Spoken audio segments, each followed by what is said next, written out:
Hey guys, how are you all? Welcome to Let's Start Story on What If Naruto's Soul Was Bound to the Spirit King. So do 4 blue hearts comment, be sure to subscribe to our channel and like this video and please share with your friends and watch till end. Also check out Patreon for I have upload Naruto X Rias and Akino uncensored spicy version, link in description. Hokage-sama, we have to do something about this. The beatings keep getting worse and worse, it's only a matter of time before they actually kill him or fatally damage him. He's only 5 years old and he's been through much more than half the ninja in this village. Wolf Kakashi shouted. He's right Hokage-sama, even if we do shadow him often, we can't always keep an eye on him ever since he was thrown out of the orphanage. The Anbu that have watched over him have taken a liking to the boy, can he not live in the Anbu HQ? Tiger Tenzo suggested. I knew it would come to this, and I myself cannot adopt him. It would cause an uproar. Sarutobi sighed and puffed his pipe and blowing out the smoke. Alright, I give you my permission for him to live in Anbu headquarters, though you two will be his guardians. Since you both know his heritage, you Wolf, were his prize student and you, Tiger, have the abilities of the first, so if the Kyuubi's chakra goes berserk, you can control it. Besides, he knows you from what I have heard. Arigato, Hokage-sama, they both said and disappeared to tell Naruto of the good news. In the hospital, Naruto woke up in a sewer. Where am I? He wondered and walked around. Over here, come, find me. What was that? Who are you? Naruto asked the voice. Find me, come, Naruto. Naruto followed the voice until he walked into a RGE room with a cage with the word, seal, in the middle. Then found himself looking into large red slitted eyes. Whoa, Naruto jumped. Sorry about that kid, do you know who I am? A big fox. Naruto smiled. Kyuubi sweat dropped. If you want to put it in the simplest terms, yeah, I'm a big fox with 9 tails, kinda attacked your village. But it wasn't me. Wait, it was me. But I wasn't my fault. Okay maybe it kinda is. Naruto's sweat dropped. I was being controlled so it wasn't my fault, you gotta believe me kid. I ain't a bad guy, okay. I kinda am, only to my enemies though. Especially that Uchiha Tem. Kyuubi continued to rant and apologize. I believe you, Naruto said without hesitation. Of course you wouldn't, I may await. What? You do? Yeah, for some reason I can see you're telling the truth. I can see your spirit or soul. It's bright yet there is some malice, but I can sense it's good though. So I know you didn't mean to, no worries. Naruto said. That must be your Kekkei Genkai kit. It allows you to see souls and spirits of all living things. It must have awakened from your last beating. By the way, I'm the great Kyuubi no Kitsune. But you can call me Kyuubi. Might as well tell you what really happened that night. And explained everything. Naruto took it well and after he was finished he introduced himself. Uzumaki Naruto. I'm gonna be the greatest Hokage ever, believe it. I have a Kekkei Genkai. That's so cool. Naruto shouted excitedly and started jumping around. Calm down kid before you hurt yourself. Just Hen Naruto accidentally rammed face first into one of the cage bars. Ow. Naruto mumbled rubbing his forehead. Kyuubi sweat dropped. Anyways, I'm going to give you another Kekkei Genkai, all active. Ate it for you as an apology for what housing me inside has put you through. It's called Shun Shun Rika Orihime's ability in Bleach. Basically you have the ability of the rejection of events, a powerful ability indeed. Though I would try to only use it for helping others, this ability is fantastic for healing wounds. From missing limbs to shattered bones, this ability can heal them all, though it costs a hefty amount of chakra. But with me and you working together, it's no problem. Cool. Thank you Kyuubi. Now I can save my precious people even better. Naruto threw his arms up in the air.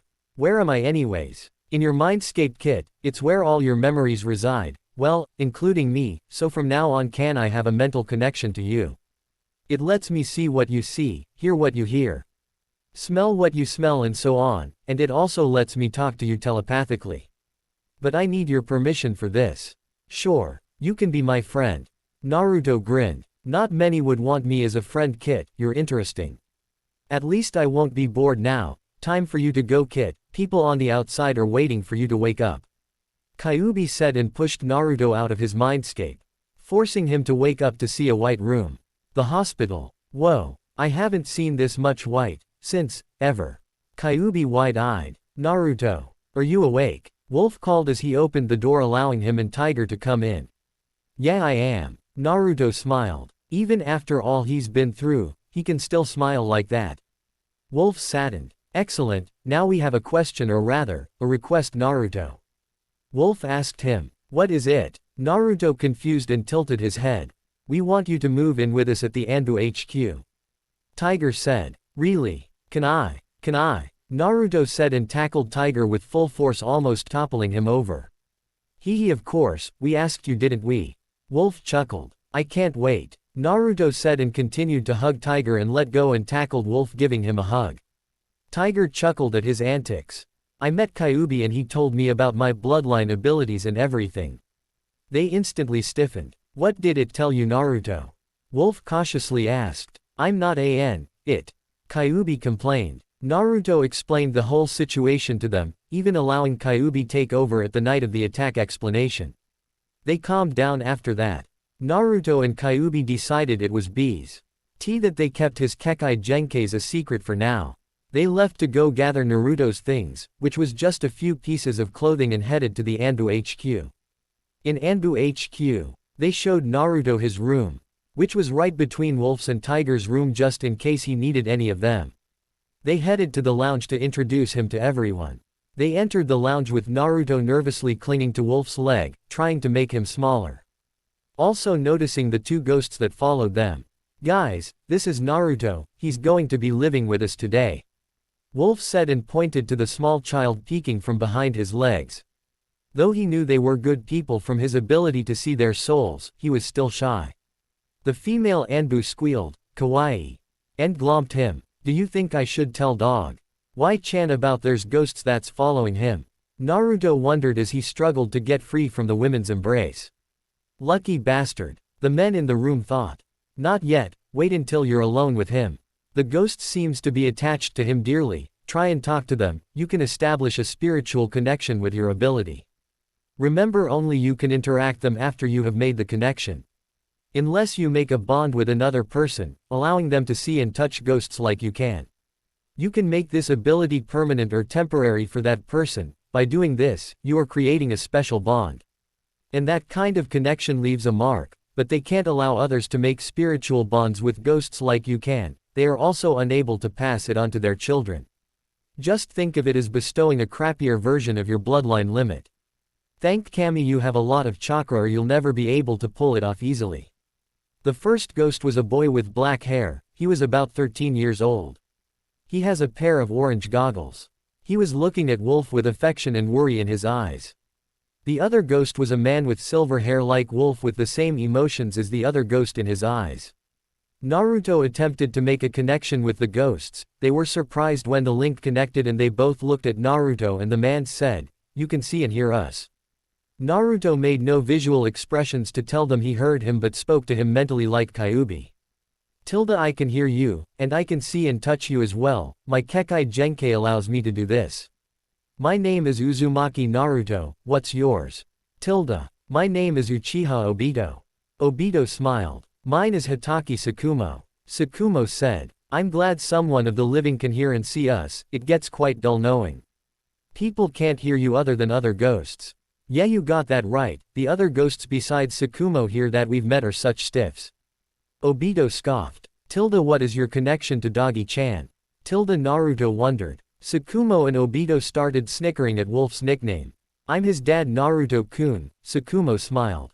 His teammate. Obito grinned. Naruto, this is Falcon, Badger, Bear, Cat, Cobra, Tiger and me, Wolf. Wolf introduced pointing to each of them and they waved back. So Birdie-san, Bugger-kun, Teddy-chan, Kitty-chan, Hubby-san, Tigger-san, and Doggy-chan. Naruto wondered and tilted his head. Everyone's sweat dropped and Bear, Badger, Tiger, and Wolf face faulted. Falcon, Cobra, Cat, Obito, and Sakumo snickering at their new nicknames. Another Anbu member walks in, he's missing his left arm. What's up guys? He asked casually. Hey monkey, Naruto-kun here gave these guys funny nicknames. Bugger-kun, Teddy-chan, Tigger-san, and Doggy-chan.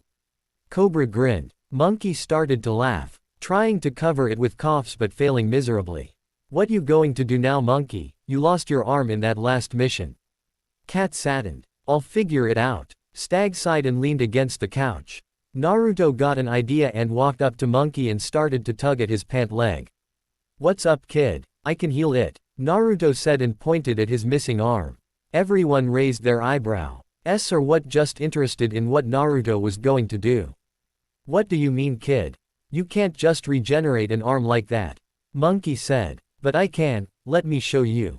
I'll prove that I can. Sit down so I can heal you, Naruto said, continuing to tug at his pants. Monkey shrugged, complied and sat down on the floor, interested in what he was going to do. Naruto put out his hands and said, I reject. An orange-yellow barrier-like shape forming in front of his hands. Seconds later, Monkey's arm started to regenerate, bones and muscle started to weave together forming an arm, then skin covered it. Monkey's eyes along with everyone else's widened. Soon the arm was completely regenerated. The orange-yellow barrier faded away. Phew, I told you I could do it. Naruto huffed. Thanks, kid. I don't know what to say. Monkey stuttered, overjoyed he had his arm back, and started to hug Naruto tightly. He began to flex and stretch his new arm a bit. Naruto smiled at him. That was amazing, Naruto. How did you do that? The others, including the ghost, said at the same time. It's my Kekai Genkei, Naruto said, slightly surprised at the volume. You have a bloodline limit. They all said. Yeah, I just told you. Naruto, slightly nervous. We have to go see the Hokage about this ability is absolutely amazing. Kat said excitedly, and they all grabbed Naruto and Sunshine to the Hokage's office. In the Hokage's office, Sarutobi sighed from all the paperwork until a group of Anbu holding Naruto Sunshined in. May I ask what this sudden visit is about? Sarutobi asked after placing a silencing jutsu. Then Wolf proceeded to explain everything, from Naruto's conversation with the Kyuubi to the regeneration of Monkey's arm to Naruto's bloodline ability. Naruto then explained about his connection to the Kyuubi and his Shun Rika ability. He left his ability to see spirits out until later, and how it worked. The wider range, the longer it took for something to heal and stuff like that. Sarutobi dropped his pipe at that. Naruto, with that ability, you could save a lot of lives. Because of this, I want to ask if you would like to become the first and only Anbu Special Ops Medic. Do you accept?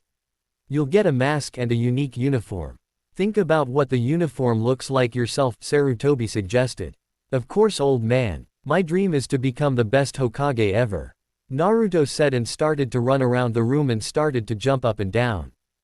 Kid, you might want to slow down before you hurt yourself, Agai. Naruto then stumbled and fell on his face. Ow, he said as he rubbed his forehead. Do you ever learn, kid? Kyuubi's sweat dropped. Everyone else in the room, including the ghost, sweat dropped. But they were relieved he accepted to be an Anbu medic. Medics were uncommon in this day and age, as not many people had the chakra control for it. Naruto didn't have this problem according to his bloodline limit, and the wounds and injuries he could heal far surpass regular medical jutsus. With Naruto on assisting on high-ranked missions, Anbu didn't have to worry as much from dying from injuries as he could heal them like it was nothing. Wolf, Tiger, I'm putting you two in charge of his ninja training. Naruto's bloodline limit is a highly valuable asset to the village concerning high-ranking missions. We need to have him out on missions assisting other Anbu as soon as possible. No doubt his presence will greatly increase the success rate of missions, especially since less Anbu will suffer injury-related deaths or crippling. And please do keep this a secret. Who knows what the council will do to him once they find out about it? Sarutobi ordered. Hi, Hokage-sama, they all said. Oh, and Naruto, since you gave me my arm back, the least I could do was show you my real face, Monkey said as he took off his mask for Naruto to see. He had black hair with amber eyes. My real name is Rikata Ryohei, nice to meet ya. Naruto just edit him and blurted out, wow, you have a face. I didn't know Anbu had faces. Everyone, including the ghosts and Kyuubi, face faulted. What do you mean, Naruto-kun? Tiger said as he quickly recovered. I thought Anbu wear masks because they don't have faces. Naruto answered truthfully. Everyone's sweat dropped. Doggy-chan, can I talk to you alone, please? Naruto asked. Sure, I guess. Wolf, led Naruto out of the building into the memorial stone where they would be alone. What was that about, do you think? Cat asked. Who knows? Tiger shrugged. Well, as long as Wolf is with him he'll be fine. At the memorial stone. Okay, what do you want to talk to me about, Naruto? Wolf asked. Well, I have another bloodline ability. Naruto started. Wolf urged him to continue. I can see spirits and ghosts of living things. Naruto said. Wolf widened his eyes. Are you sure? Yes. I even see two of them right now. There's one that is young with goggles and a missing eye named Obito, and another one. An older silvered-haired man named Sakumo. He said that he was your daddy. Naruto smiled. They're always with you wherever you go. They looked worried. Wolf couldn't believe what he was hearing. I can let you talk to them if you want, maybe you can figure out why they look sad. Naruto offered. See, can you really do that? Wolf tried to reassure himself that this wasn't some trick. But then again, Naruto couldn't have known about Obito and his father. Yes. Hold my hand please. Naruto held out his hand and Wolf held it. Now close your eyes, when I tell you to, open them. Wolf nodded and closed his eyes and felt a weird chakra flow through him. Open them. Wolf opened his eyes and saw two transparent ghosts before him. Hey Kakashi, long time no see huh? Obito greeted. Hello son. Sakumo smiled. Obito. Dad. Kakashi widened his eyes. Kai. Naruto and the ghost sweat dropped. Obito proceeded to hit Kakashi over the head. Baka. We aren't a genjutsu. Obito reprehended him. Ow. That hurt. Wait a second, if you're ghosts, how are you able to hit me? Kakashi asked as he rubbed head. It's a part of my ability. Naruto explained. Anyways, the reason that Naruto did this was because you hold too many regrets in life, son. You should learn not to blame yourself for things weren't your fault. Sakumo said with a sad smile. But I could have saved Obito that day, if I'd had known. Kakashi looked to the ground. But that's just it, Kakashi, you couldn't have known that I was going to die during the mission. I don't blame you at all. Obito smiled. But on the bright side, I'm always with you because of that eye. I told you that we would see what happens in the future, didn't I? Kakashi cheered up. Thank you, you too, and thank you Naruto, I feel like a great weight has been lifted off my chest. And Dad, I never got to tell you, you who sacrificed everything for your friends. I can see you are a true hero. I'm proud to be your son. The three smiled while Sakumo was shocked. He gave his son a great hug with tears streaming down his face. Well, would you look at that? I see the light. I can finally move on knowing I relayed my message and hearing those wonderful words. Thank you son, I can finally see your mother now. Sakumo smiled as he disappeared into the heavenly light. I'm glad that my father has finally passed on. Kakashi smiled. But what about you Obito? I just told you. 'Cause of that I am able to stay here. I'm sticking with you for better or for worse, besides, who else is going to laugh at you fro? The shadows and help you with your lame excuses. Seriously, they need a lot of work man. Obito said with a glint in his eye. Kakashi's sweat dropped. Hey Doggy-chan. Naruto pulled on Kakashi's sleeve. Obito snickered at the nickname he wasn't used to yet but stopped when Kakashi sent a glare his way. I can make it that you can talk to him whenever you want. It can be my gift to you for taking me into the Anbu and saved me the mob of angry people. Naruto cheered. You can do that. Wolf raised a brow. Yes. Here you go. Naruto pumped loads of spirit chakra into Kakashi, ultimately giving him the spirit gift. A tattoo appeared on his right shoulder, whatever design you want. Kakashi looked at the tattoo with an eyebrow raised but quickly dismissed it since it was an extremely small price to pay for the gift Naruto gave him. Besides, it was a tattoo just like his Anbu one, so it wasn't even a big deal. There. All done. You can't pass it on to your children or let other people see ya. Touch ghosts, but at least you can talk to ghosts now.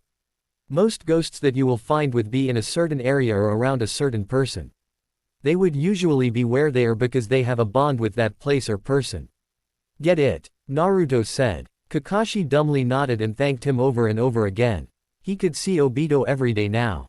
Thanks Naruto. Now I can rub it in his face that Kakashi is old. Obito laughed as another glare was sent his way. Yay, that's right. I called you old man. Kakashi slumped his shoulders and turning their back to them, pouting like a child mumbling tea. Hing's like, I'm not old. Or, I'm only 19 feet. Naruto and Obito were laughing like crazy. Don't tell anyone about this, okay, Doggy-chan. I only want to give this gift to people who truly need it. Naruto explained. Kakashi nodded and thanked him again. Kit, you just unlocked something since you made your first spiritual bond. What is it, Q? Hold on a sec, Doggy-chan. Kyuubi is saying that because I made a spiritual bond with you, allowing you to interact with spirits like me, I've unlocked a new ability, so just a minute. Naruto paused. Kakashi nodded, so Obito and him started to chat while they waited. You and the Scarecrow have the ability to call out your spirit beasts. Spirit beasts. Yep, basically the spiritual bond increases the person's spiritual energy, and that spiritual energy allows one to house a spiritual guardian, aka a spirit beast, because they take the form of animals. Because you have a spiritual bond with the Scarecrow, your spirit beast and his have the ability to do combination attacks. Or basically combining two attacks to create a whole new attack with different effects. That is so cool. By the way, you can tell the Scarecrow that kid Obi to or whatever can become his spiritual guardian, but he'll have to take an animal form during battle or whenever he is summoned for it to work, and he also has to agree to the idea. Just make him recite the vows. I put full name here. Wish for Ghost's full name here to be my spiritual guardian. Do you accept? And the Ghost Kid to recite. I, Ghost's name here, except the position is a spur. Itual guardian for the person's name here and will aid him, her to the best of my abilities whenever she wishes. And make the Ghost Kid put his hand over the Scarecrow's after reciting the vows. Okay. Thanks, Q. Hey, listen to this. Naruto said. Kakashi and Obito gave Naruto his full attention while Naruto explained the concept of having a spirit beast and how they can work together. Wow. It puts a whole new level of teamwork into the ranks with this ability. Kakashi exclaimed, even happier that he made the spirit bond with Naruto, while Obito nodded. And the best part is that Obito can become your spiritual guardian.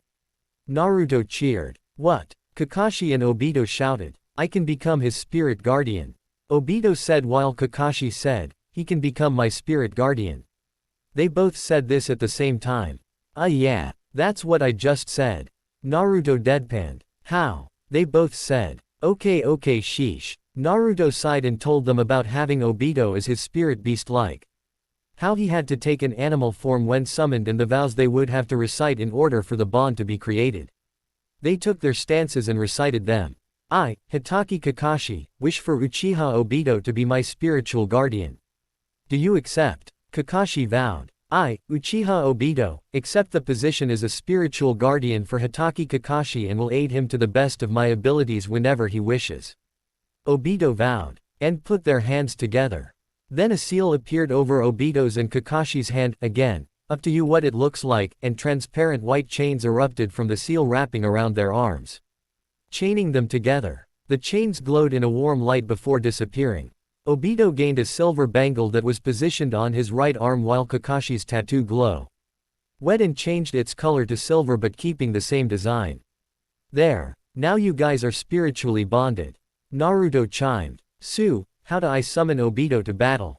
Kakashi said in a happy tone, KN. Owing that his best friend will be able to fight alongside with him.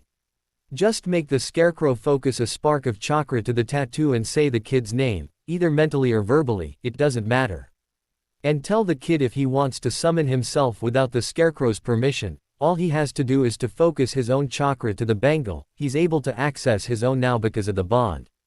The better he is in battle, the more chakra he is able to use, so basically he has to train like everybody else to increase their reserves. Just tell them to repeat the same action if they want to recall the kid back into his ghost form to rest or something.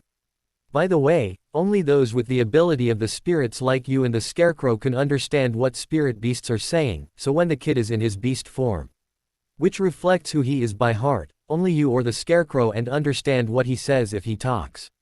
The Ghost Kid can only have two elemental affinities, his own main one when he was alive, which should be fire because of his family, and the Scarecrow's. Naruto explained how and the abilities of spirit beasts. Obito was relieved he could summon himself just in case Kakashi couldn't if he's unconscious or something like that, and Kakashi relaxed as well. They were especially surprised by the fact that Obito could access his chakra because he bonded with Kakashi and the fact about his elemental affinities. Kakashi summoned Obito by saying his name and putting a minute amount of chakra into the tattoo, which glowed along with Obito's bangle for a brief moment. Obito was sucked into Kakashi's chest and expelled in front of him in a bolt of fire and electricity, revealing a very large pure black wolf with an onyx eye and the other with a scar like Kakashi's running over it. The silver bangle shining brightly in the sunlight on his right arm. Obito in wolf form, on all fours, was up to Kakashi's shoulders in height. Whoa! All three of them said and marveled at Obito's spirit beast form. I look so cool, Obito said and started to run around the area. A wolf is his heart's true form, huh? The wolf symbolizes loyalty to comrades, very fitting of you, Obito. Kakashi smiled as he saw Obito continue to run around the area in his wolf form, breathing in fresh air and interacting with the living world for the first time in years since his death. Wow, he looks big enough for you to ride, Doggy-chan. Naruto grinned. Seriously, I wasn't expecting him to be this big, Kakashi said as he watched Obito, genuinely happy bonding with him gave him freedom like this. Does it consume chakra for him to be out of his ghost form?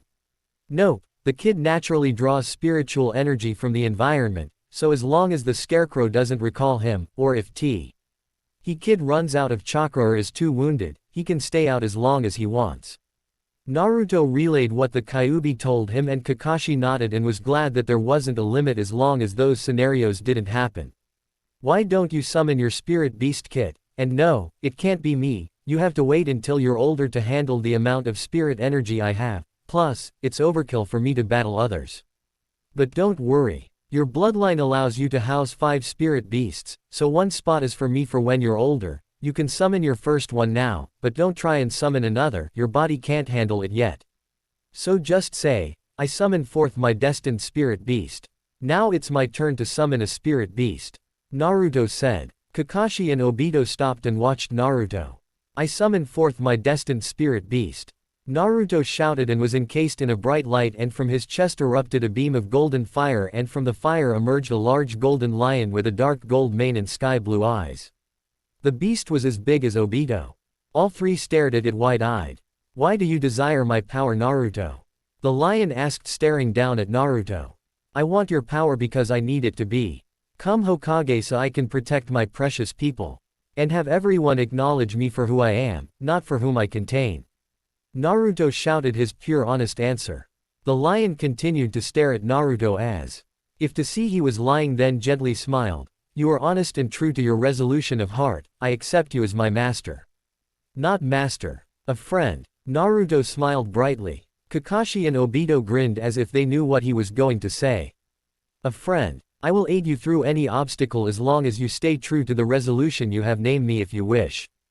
How about Saryoku? Naruto suggested. Might, strength, yes. I like that name. Saryoku nodded. Kakashi and Obito liked the name also. As your spirit beast you may call me out whenever you wish for my aid. Saryoku said. ND retreated back into Naruto in a form of golden flames. Should Tiger be in on this? Kakashi asked as he leaned on Obito. Okay. Let's go kidnap Tiger. Naruto chimed. Kakashi and Obito had a glint in their eye and smirked. Obito? Kakashi asked. Let's do it. Obito grinned, showing his sharp canines, then retreated back into Kakashi and turned back into his ghost form. Kakashi then grabbed Naruto and shunshined into the Anbu HQ. Anbu HQ. Tiger was having a chat with Kat, then Naruto and Kakashi shunshined into the lounge. Naruto tackled Tiger to the floor, then Kakashi proceeded to bound Tiger with ninja wire while Naruto ripped off his mask during his confusion, gagged him and bound his ankles together with more ninja wire. Then Kakashi hoisted the struggling Anbu member onto his shoulder. Obito was rolling on the floor laughing during the entire time. Then Naruto grabbed Kakashi's free hand and shunshined in the middle of the forest of death. Quote. What just happened?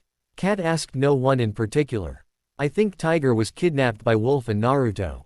Monkey deadpanned. Meh. All the Anbu that witnessed the event just shrugged it off like it was a daily occurrence. The forest of death. The trio and one ghost arrived in the forest. Kakashi dropped Tiger, who was still struggling to get free. Naruto untied him and Tiger took the cloth that was gagging him out of his mouth. What the hell was that for? Tiger shouted at them. We wanted to let you in on our little secret. Kakashi explained. Tiger immediately put the kidnapping back in his mind as he dusted off his pants. Well, it's like this. Naruto started and explained everything about the spiritual bonding to the ability of the spirit beasts. So, we wanted to ask if you want to make a bond with me. Naruto offered. If you wanted to talk about this, you didn't have to kidnap me. Tiger scolded them, but it wouldn't be as fun. Kakashi pouted as Obito laughed while Naruto nodded. Geez, yeah sure. I'd love to make a spiritual bond with you, Naruto. Kit, I forgot to tell you something. When you make a spiritual bond with another person, you will have the ability to sense where they are. It's not completely accurate, but it gives a good range of where they are. Also, you can summon each other. Just focus on one or more people with the spiritual bond while sending enough chakra to the tattoo. As long as the person who is being summoned agrees, poof. There they are. Okay. Thanks Q. Naruto relayed the new information to them. That's an interesting, very useful if we are captured. Kakashi muttered. Yeah, it gives me the ability to find you when you're late too. Tiger smiled. Ah. Kakashi mumbled while Obito snickered. Anyways, let's make the bond now. Naruto said and held out his hand. Tiger took his hand and felt a strange chakra enter him and a tattoo appeared on his left shoulder, though the pattern was different than Kakashi's. Up to you what it looks like. Yours is different than mine, Kakashi said as he held out his right shoulder with the tattoo. I guess it's different for everyone, Naruto said. Was UP? Obito greeted Tiger. Tiger jumped in surprise to see the transparent form of Obito. Is this your friend Wolf-senpai? Tiger asked. Yup. He's also my spiritual guardian. He transforms into a spirit beast when he is summoned like so. Kakashi explained and summoned Obito in his wolf form. Well, it's nice to meet you too. I'm sure you already know my name. Tiger nodded, covering his slight shock at the size of Obito's form. Well, enough with the introductions, let's see what spirit beast you summon. Naruto shouted. I summon forth my destined spirit beast. Tiger shouted. From his chest erupted green light and took the form of a large stag. It was a pure white with sapphire eyes, the antlers were golden. From its shoulder it was as tall as Obito standing on all fours. How beautiful! Tiger complimented from the stag's beauty. Why do you wish for my power, Tenzo? The stag questioned him. I wish for your power to help and protect those I care for. Tenzo answered without hesitation. The stag stared at him for a moment. You are honest and true to your resolution of heart. I accept you as my master. The stag bowed before Tenzo. You may name me as you see fit. Tenzo thought for a moment. I'll name you Hayashi, woods or forest. I like that name. I shall aid and serve you as long as you stay true to the resolution you have presented me. Hayashi vowed and disappeared into Tenzo's chest. You guys might want to train with your spirit beasts. Rushing into battle without knowing what they can do is just plain stupid. Kyuubi says we should train with our spirit beasts so we know their abilities. Naruto suggested. Good idea. Kakashi agreed. Saryoku. Naruto summoned and a golden lion appeared. Whoa, so that's your spirit beast? Tenzo asked. Yup. Naruto nodded and climbed onto Saryoku's back, riding him. Hayashi. Tenzi called and the white stage burst forth. You called master? The stag asked. We need to get to know each other's abilities. Tenzo said and Hayashi nodded. Very well. I'll go first. Saryoku joined in. My current abilities are, Call of the Wild, is the ability for me to summon a pride of lions to aid us in battle. Roar of Courage, increase. All nearby allies who hears it attack power by 30% temporarily. Bestial Wrath, in which I go berserk, my fur turns red and I grow larger in size. My attack power increases by 30% for about 2 minutes. This also affects you, Naruto. You will feel the power increase, but you will become more beast-like in character. Feral Form. Fire, which makes my mane, tail, eyes, and paws become fire. This allows me to utilize my fire techniques to its full potential but costs a good amount of chakra. Gears of War, which gives me battle armor to help protect myself. I also have a saddle on my back if you wish to ride on my back. Prowl, allows me to go stealth or basically become invisible and hide my presence. Though not perfect, it is still very good. I have the basic fire techniques such as Fire Bolt, Fire Blast, Fire Nova, and Molten Claws. Cool. Naruto cheered. As for me, Hayashi continued, I have Call of the Forest. This restores 30% of all nearby allies' chakra. Spirit Bari, which creates a barrier to protect allies within. It absorbs a set amount of damage before it is broken. Stampede is when I multiply myself and charge to create a stampede. Nature's Grace increases my abilities of the earth element. I will have a green aura around me. I also have Gears of War. I have the basic earth abilities such as Tremor, Earth Bolt, Entangling Roots, and Thorn Maze. The restoration of chakra. Tenzo sputtered. My turn. My turn. Obito barked. You know your abilities? Kakashi asked. Yeah, they just kinda came to me, you know. When I first went into this wolf form. Obito said. And you didn't tell me. Kakashi glared. You didn't ask. Obito deadpanned and Kakashi slapped his forehead. Well, go on. Kakashi urged him. I can do Furious Howl, which summons wolves to help us. Kinda like your Ninken Kakashi. Aspect of the pack, which increases our speed and agility by 30% temporarily. I also have Bestial Wrath and Feral Form, Fire, Feral Form, Lightning, whichever you need, even the ability, Gears of War. I got the same basic fire abilities as Serioku, but my lightning abilities are Lightning Bolt, Thunder Fang, Lightning Storm, and Lightning Armor. Wow. Naruto has the ability to increase attack power, I have the ability to restore chakra, and Wolf has the ability to increase speed and agility. It's as if we were made to be a team. Tenzo remarked. Naruto and Kakashi thought about this and thought this was true. After that they all went off to train with their spirit beasts. Kakashi and Tenzo taught Naruto how to the tree walking and water walking exercise. Awakening his bloodlines helped with his terrible control, so he was able to master them a lot quicker. I guess we should let Gigi know about this, huh? Naruto said. Yeah, I guess. Kakashi muttered. It would be wise. This way, we can go as a three-man team together on missions more often. Tenzo said. I guess you're right about that. Kakashi sighed. They all recalled their spirit beasts and Obito returned to his ghost form. What a good workout. Obito stretched. We were able to perform effective combo attacks.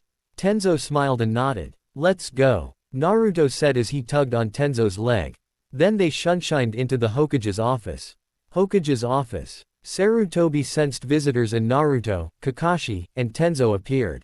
2 visits in one day. Alright, what happened this time? Sarutobi asked. Well, it's like this, Gigi. Naruto started and explained everything. Wow. Sarutobi stuttered. May I see them? And they nodded. Obito. Kakashi summoned and Obito transformed into his wolf form. Serioku. Naruto called and the large golden lion appeared. Hayashi. Tenzo shouted and a large white stag burst forth. Hello. All 3 beasts said at the same time.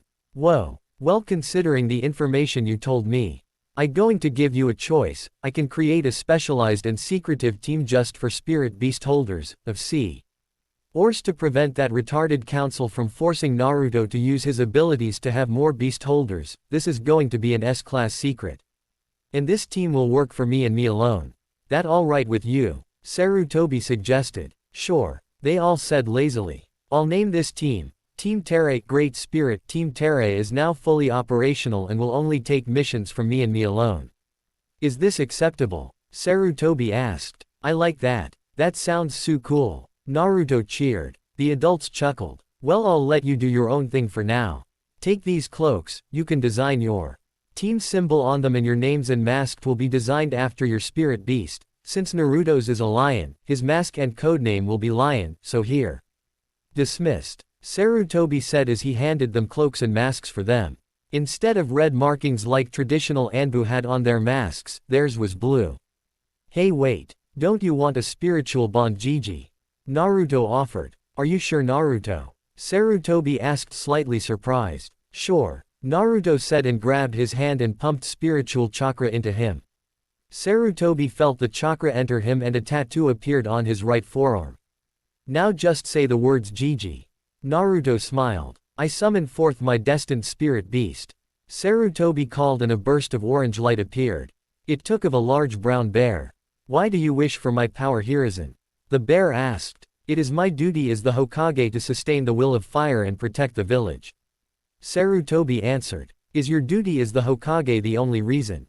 The bear questioned. No. I want to protect this village like my predecessors. I protect it because of my family and precious ones.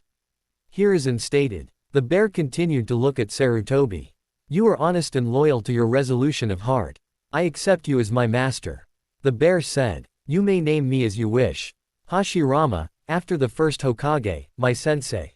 Sarutobi said. As you wish. Hashirama said and bowed. My abilities are, Roar of Sacrifice. It nullifies all damage to you for 1 minute and transfers 30% of the total damage taken towards me. Bash, which I bash an enemy with some electricity to temporarily stun them. Bestial Wrath, and, Feral Form, my paws it coated with fire, my eyes become fire, I have 2 runed bracers on my arms and a spiked collar around my neck. Gears of War, gives me battle armor, a saddle for you to ride on. My basic fire abilities are, Fire Bolt, Fire Blast, Fire Nova, and, Molten Claws.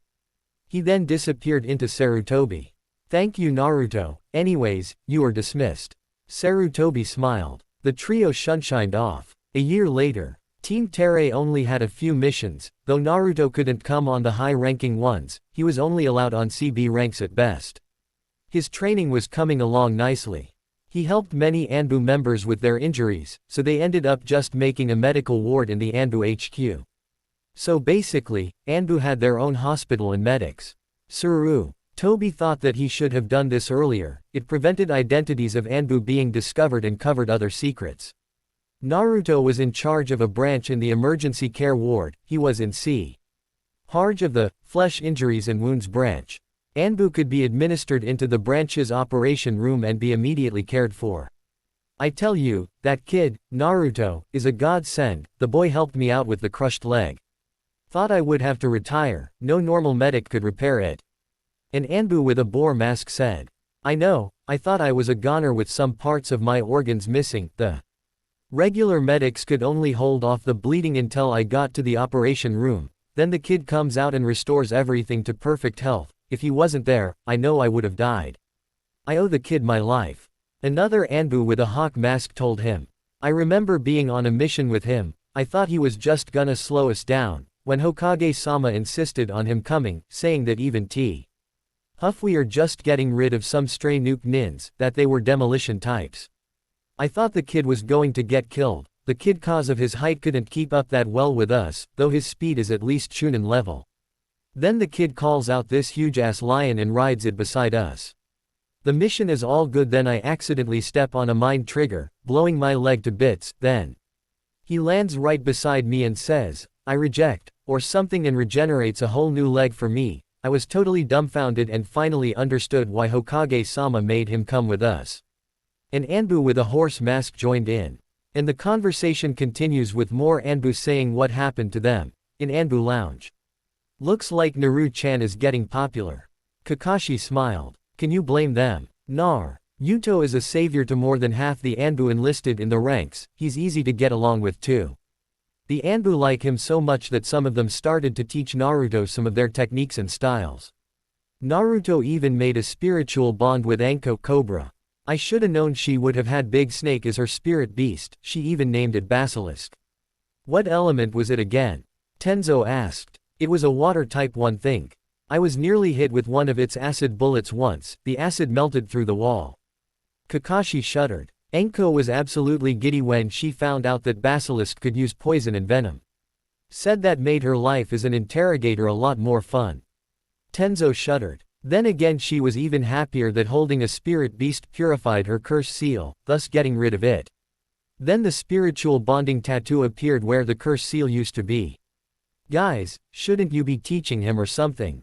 Obito suddenly joined in. Tenzo and Kakashi started. Well, it's Anko's turn today. Tenzo paled. Ha ha ha ha. She used you as targets for demonstrations last time you guys went, didn't she?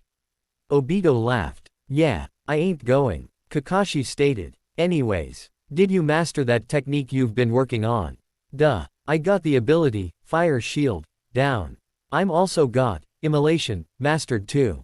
My chakra capacity tripled since last time. Volt tackle, is mastered too. Obito declared. So, did Hayashi master anything new? Yes, me and him worked on a very powerful ability, finally mastered it.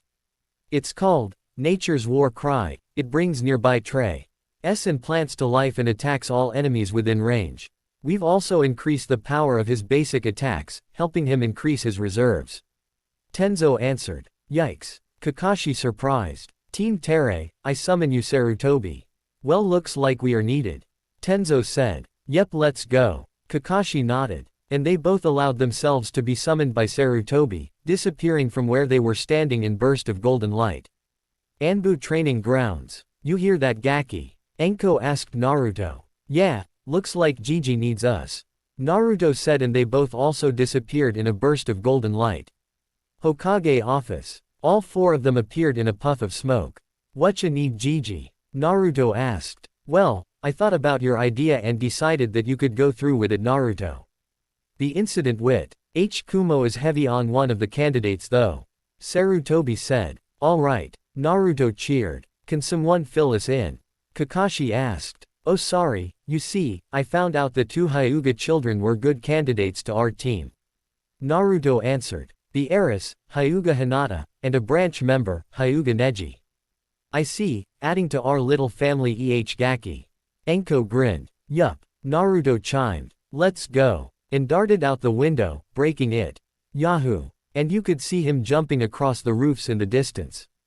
Everyone's sweat dropped. Doesn't anyone here know how to use the door? Sarutobi grumbled. You know what, screw the rules.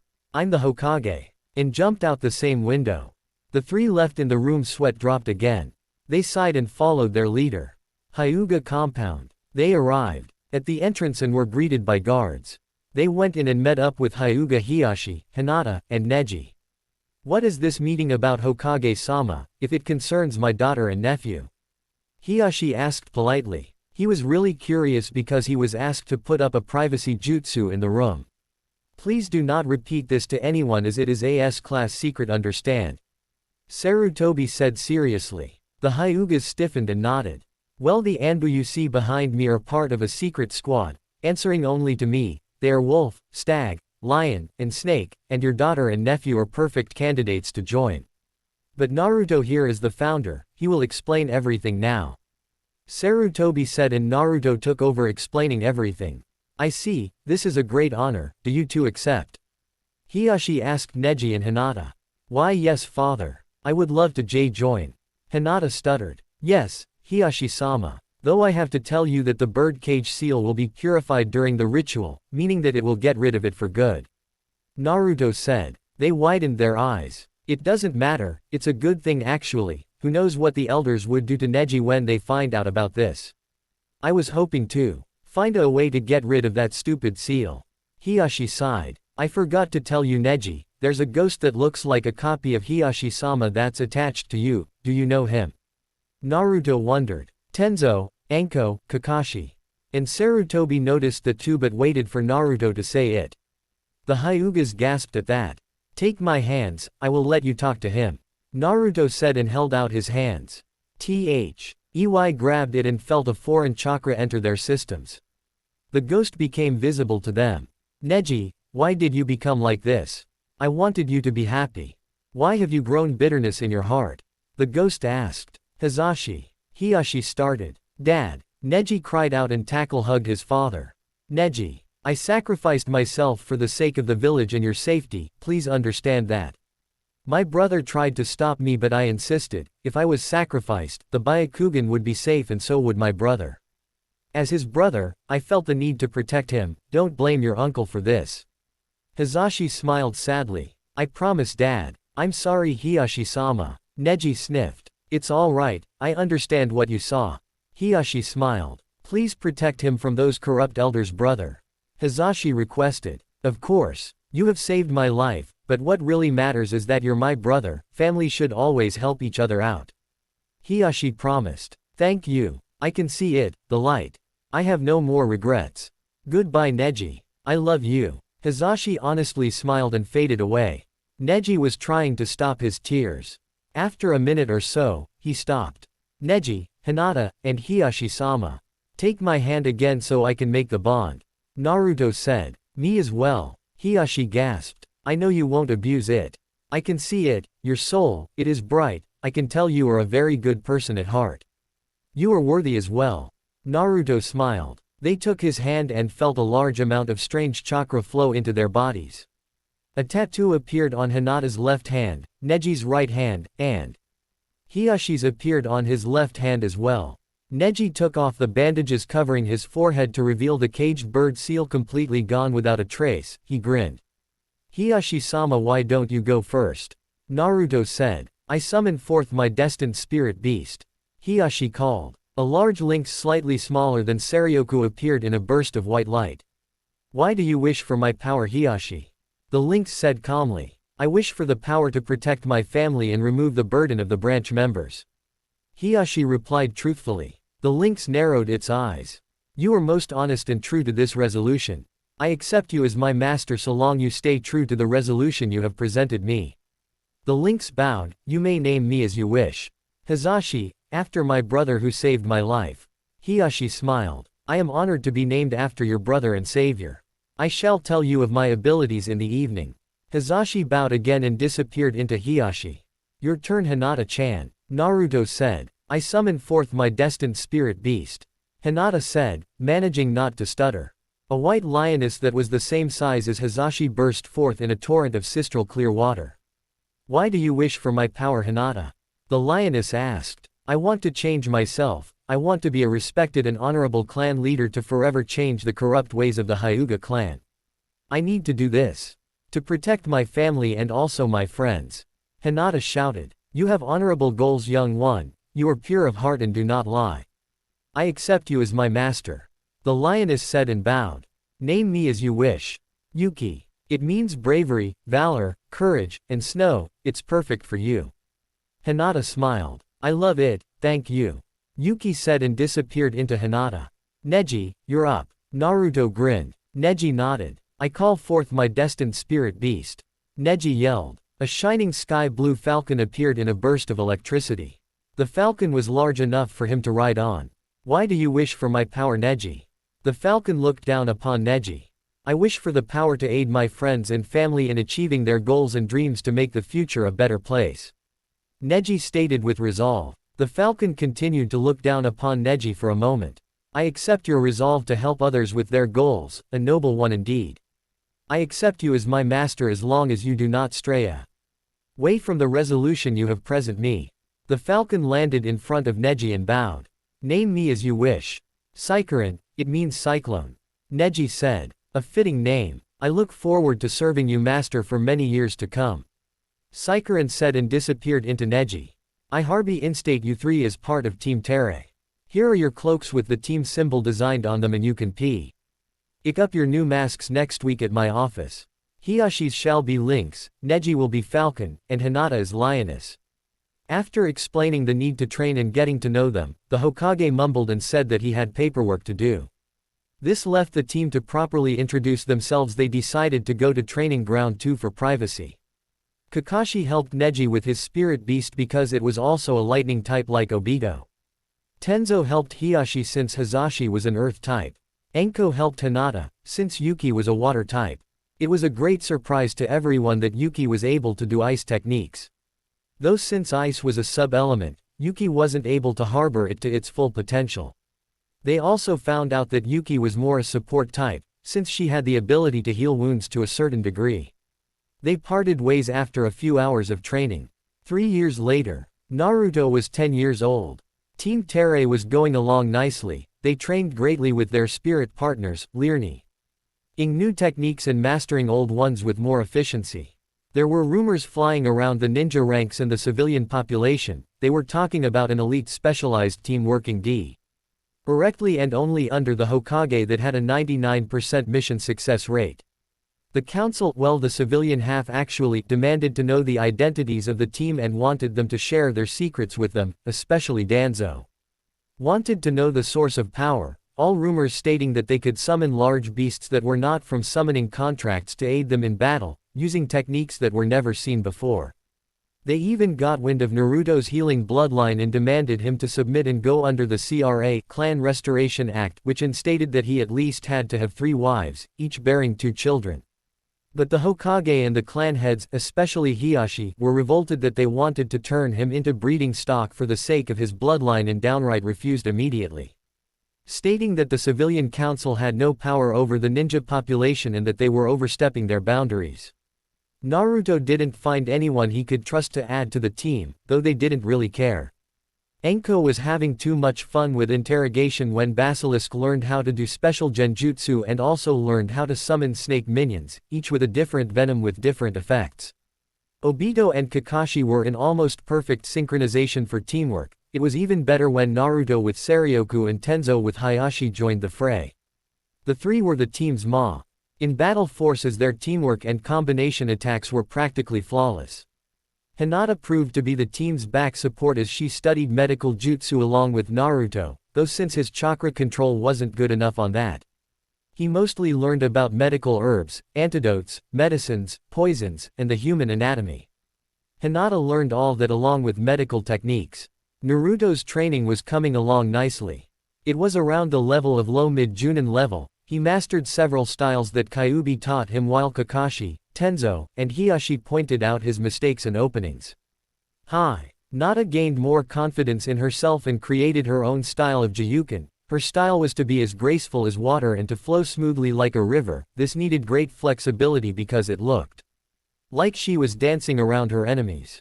With this style along with chakra scalpels, she turned out to be a very deadly opponent. Neji stopped being stiff and started to show more joyful emotions. He bore no more hatred towards Hiashi and Hinata, but still disliked the arrogant pricks of the main branch. Kakashi and Tenzo retired from Anbu and returned to being regular Junin. They felt like they needed a break from all the dangerous high-class missions. They were even considering taking a genin team, which Obito pointed out that they would definitely be spoiled brats, so they were wondering if it was worth it. Naruto was still greatly needed by the Anbu ranks as pretty much all the Anbu protested against him leaving HQ, seeing how one way or another, they were healed by him, a friend or teammate's life was saved because of him, a mission would have failed if it weren't for him, and other reasons. In the end they gave Naruto a special seal that was tattooed on the back of his neck. The seal let Naruto know whenever he was needed at HQ because of an emergency, since the Hokage could just summon him for a mission, which they agreed that he would only go if they absolutely needed him. With all the money Kakashi, Tenzo, and Naruto saved over the years, they bought themselves a nice house, seeing how they were so used to living together. Tenzo pointed out he could have just made one, but they said that it would lack appliances, electricity, and plumbing. In Hokage office, Sarutobi was thinking about this decision for a long time. It wasn't healthy for Naruto to only spend time with adults, with the exception of Obito, Neji, and Hinata. He thought that Naruto should interact with more kids his age. Sending him on high-class missions was not healthy for any 10-year-old. He sent A.S. Ignal via the spirit bond to summon Kakashi, Tenzo, and Naruto. The trio poofed into the office in front of Sarutobi. "Why did you summon us, Gigi?" Naruto asked. "Well, Naruto, I want you to attend the academy," Sarutobi said and covered his ears waiting for his outburst. Kakashi and Tenzo did as well. "Say what?" Naruto shouted. "Why? I'm already a Junin. I don't want to go to an academy full of spoiled brats, fangirls, and arrogant pricks with 10-foot poles up their asses." The Anbu hidden in the room along with Tenzo and Kakashi were snickering at the remark. But he has a point there. Kakashi and Tenzo thought. "No buts, Naruto, you need to interact with more people your age besides Hinata and Neji. This will be an undercover mission, you will be in the same class as the clan heirs, we need to keep them safe," Sarutobi said sternly, though was somewhat inwardly agreeing with Naruto. Fine. Naruto mumbled. "Great. You'll be entered into their class starting tomorrow." Tobi said while making the proper documents. "But at least make one of them my Junin sensei.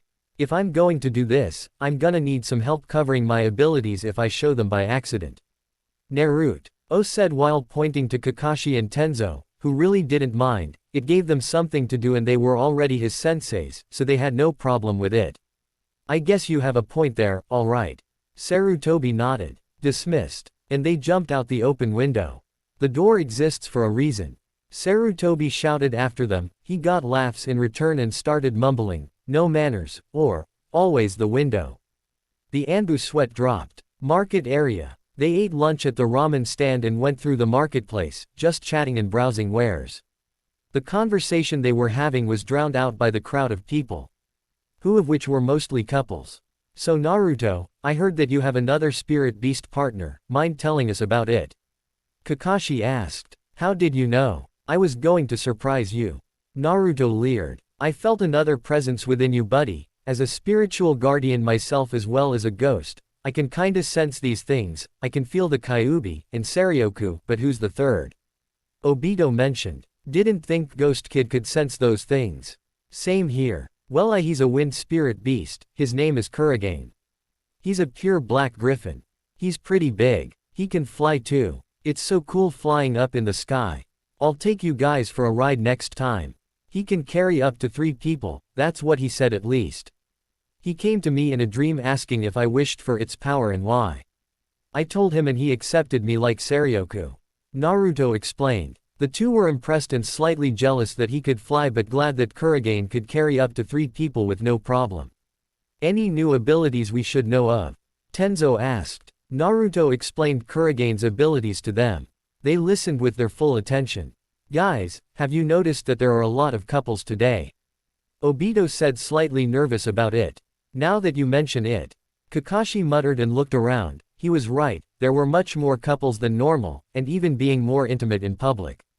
Tenzo covered Naruto's eyes when they passed a couple making out much too passionately for him to see, considering they haven't had the talk with Naruto properly, as they decided he should hit puberty first. Huh, what's going on, Tenzo-Nisan? Naruto asked, confused on why his eyes were being covered. Nothing you need to see or know about yet, Naruto. Tenzo replied and took off his hands after they weren't in sight anymore.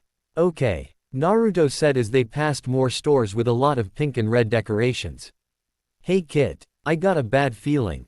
Naruto wondered what Kyuubi was talking about until he just remembered something. Hey guys, ain't today Valentine's Day? Kakashi stopped dead in his tracks. What's wrong? Naruto asked and tilted his head. Kakashi-senpai. Tenzo wondered. Kaiya. A girl in her late teens screamed. I found him, girls. It's Hitaki Kakashi. They jumped at the sudden loud noise and turned around to look behind them. No way. Where? Another girl shouted. There he is. One more yelled. Soon a whole mob of girls appeared, all wearing a pin or t-shirt or an armband that said the Hitaki Kakashi Fan Club. They all ranged from their pre-teens to late 20s and even a couple of early 30s. All of them holding gifts.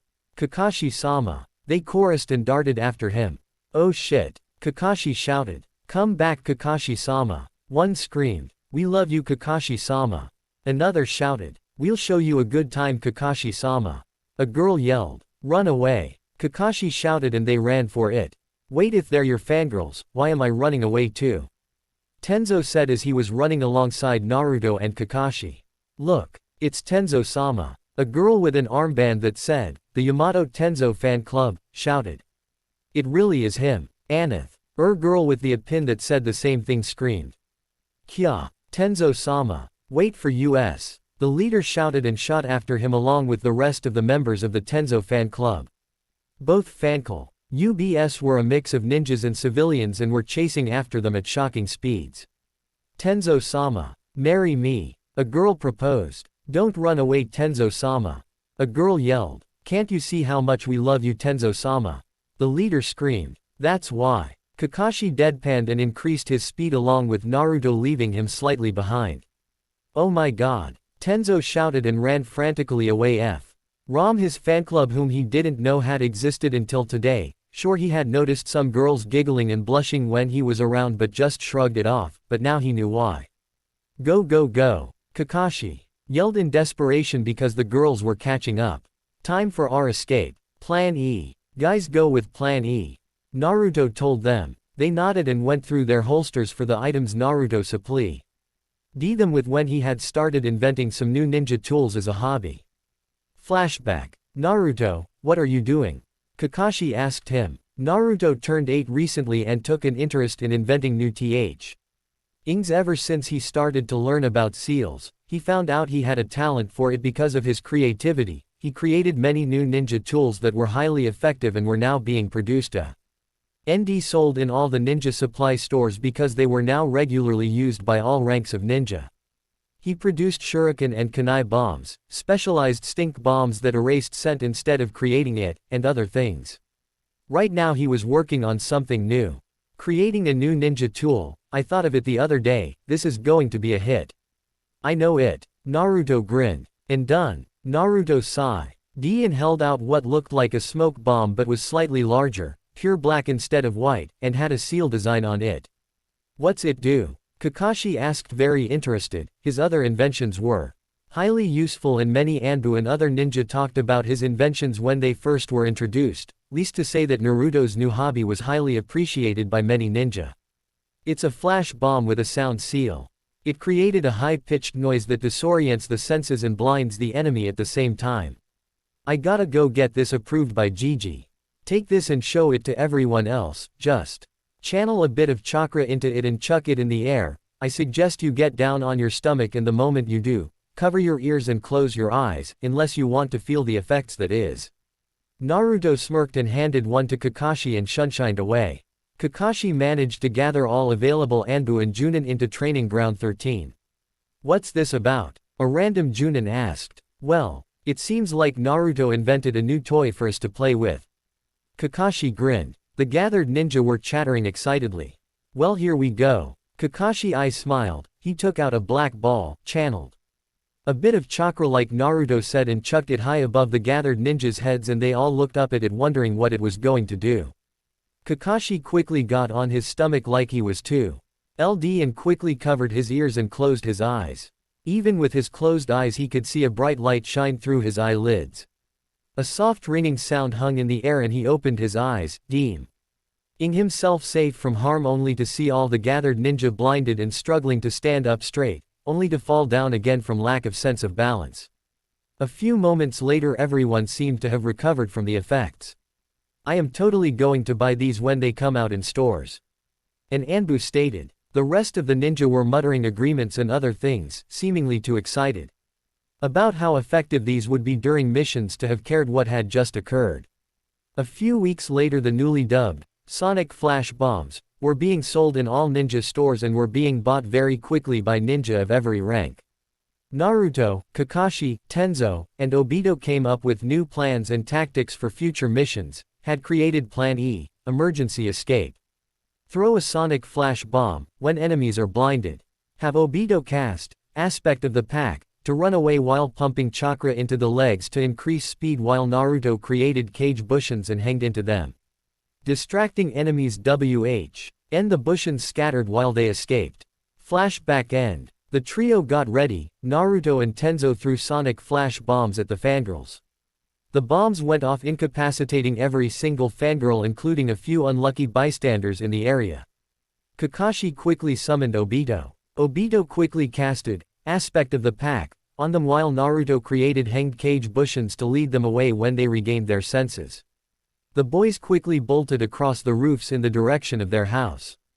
The girls quickly darted after the bushins and cried out when they grabbed them with a tackle, they dispelled in a puff of smoke.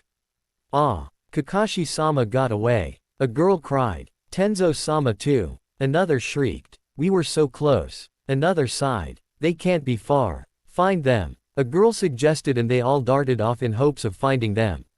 At home. We got away. Phew. Tenzo panted. Obito was laughing his ass off, rolling on the ground, clutching his sides.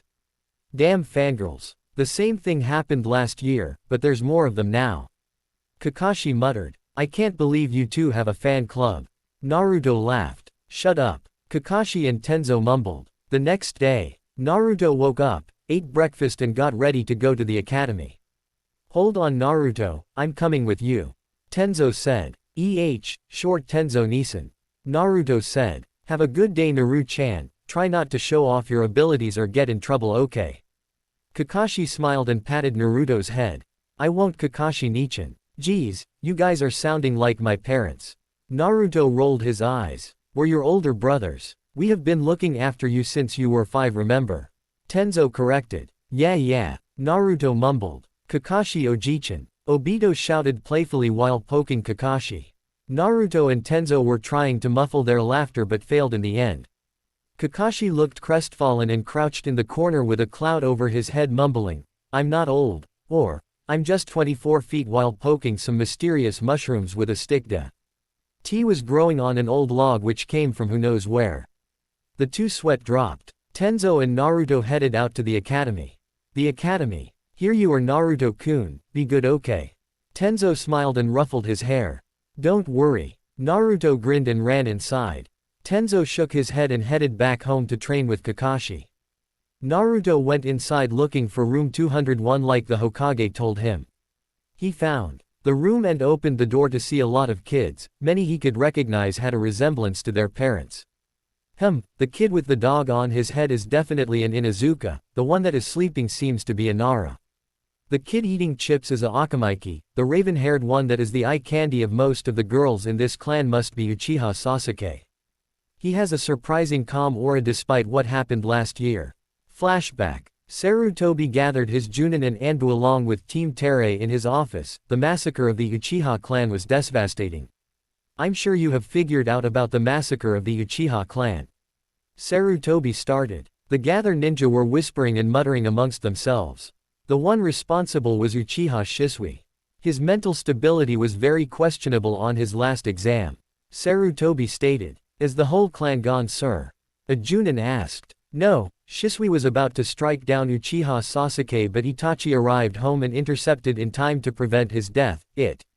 Aki managed to fend off Shisui but was tired from the mission he was just assigned and couldn't go after him when he ran off. Uchiha Shisui is now an S-class missing nin. Itachi and Sasuke are the only survivors. Sarutobi sighed. Flashback end. Hinata is here, also that kid with the high collar coat and sunglasses is probably an Aburame. The platinum blonde girl is definitely the daughter of Inoichi. She looks just like him except a girl. Excuse me, I'm the new student, Naruto said at the brown-haired teacher with a scar along his nose. He turned around to look at Naruto. Ah, you must be the new student the Hokage told me about, Uzumaki Naruto, right? My name is Iruka, by the way. Yup, that's me and nice to meet you. Naruto grinned. Why does he get to join us now? We've been in the academy 2 years longer than him. A pink-haired girl screeched so loudly that Naruto had to cover his ears. What the hell is with that girl? The screeching of that banshee is killing me. Seriously. Some of us here have better hearing than others, the Inuzuka and his dog even hate it. A lot of the class were trying to recover from the sudden outburst of the girl. Because the Hokage told me he was tutored by his older brothers. And I've told you to stop doing that, Sakura. Iruka scolded. The girl shrunk back into her seat. Now why don't you introduce yourself, Naruto? My name is Uzumaki Naruto, I like my friends, Gigi, ramen. In my Oni-sans, I dislike arrogance, fangirls, spoiled brats, traitors, rapists, perverts, and liars.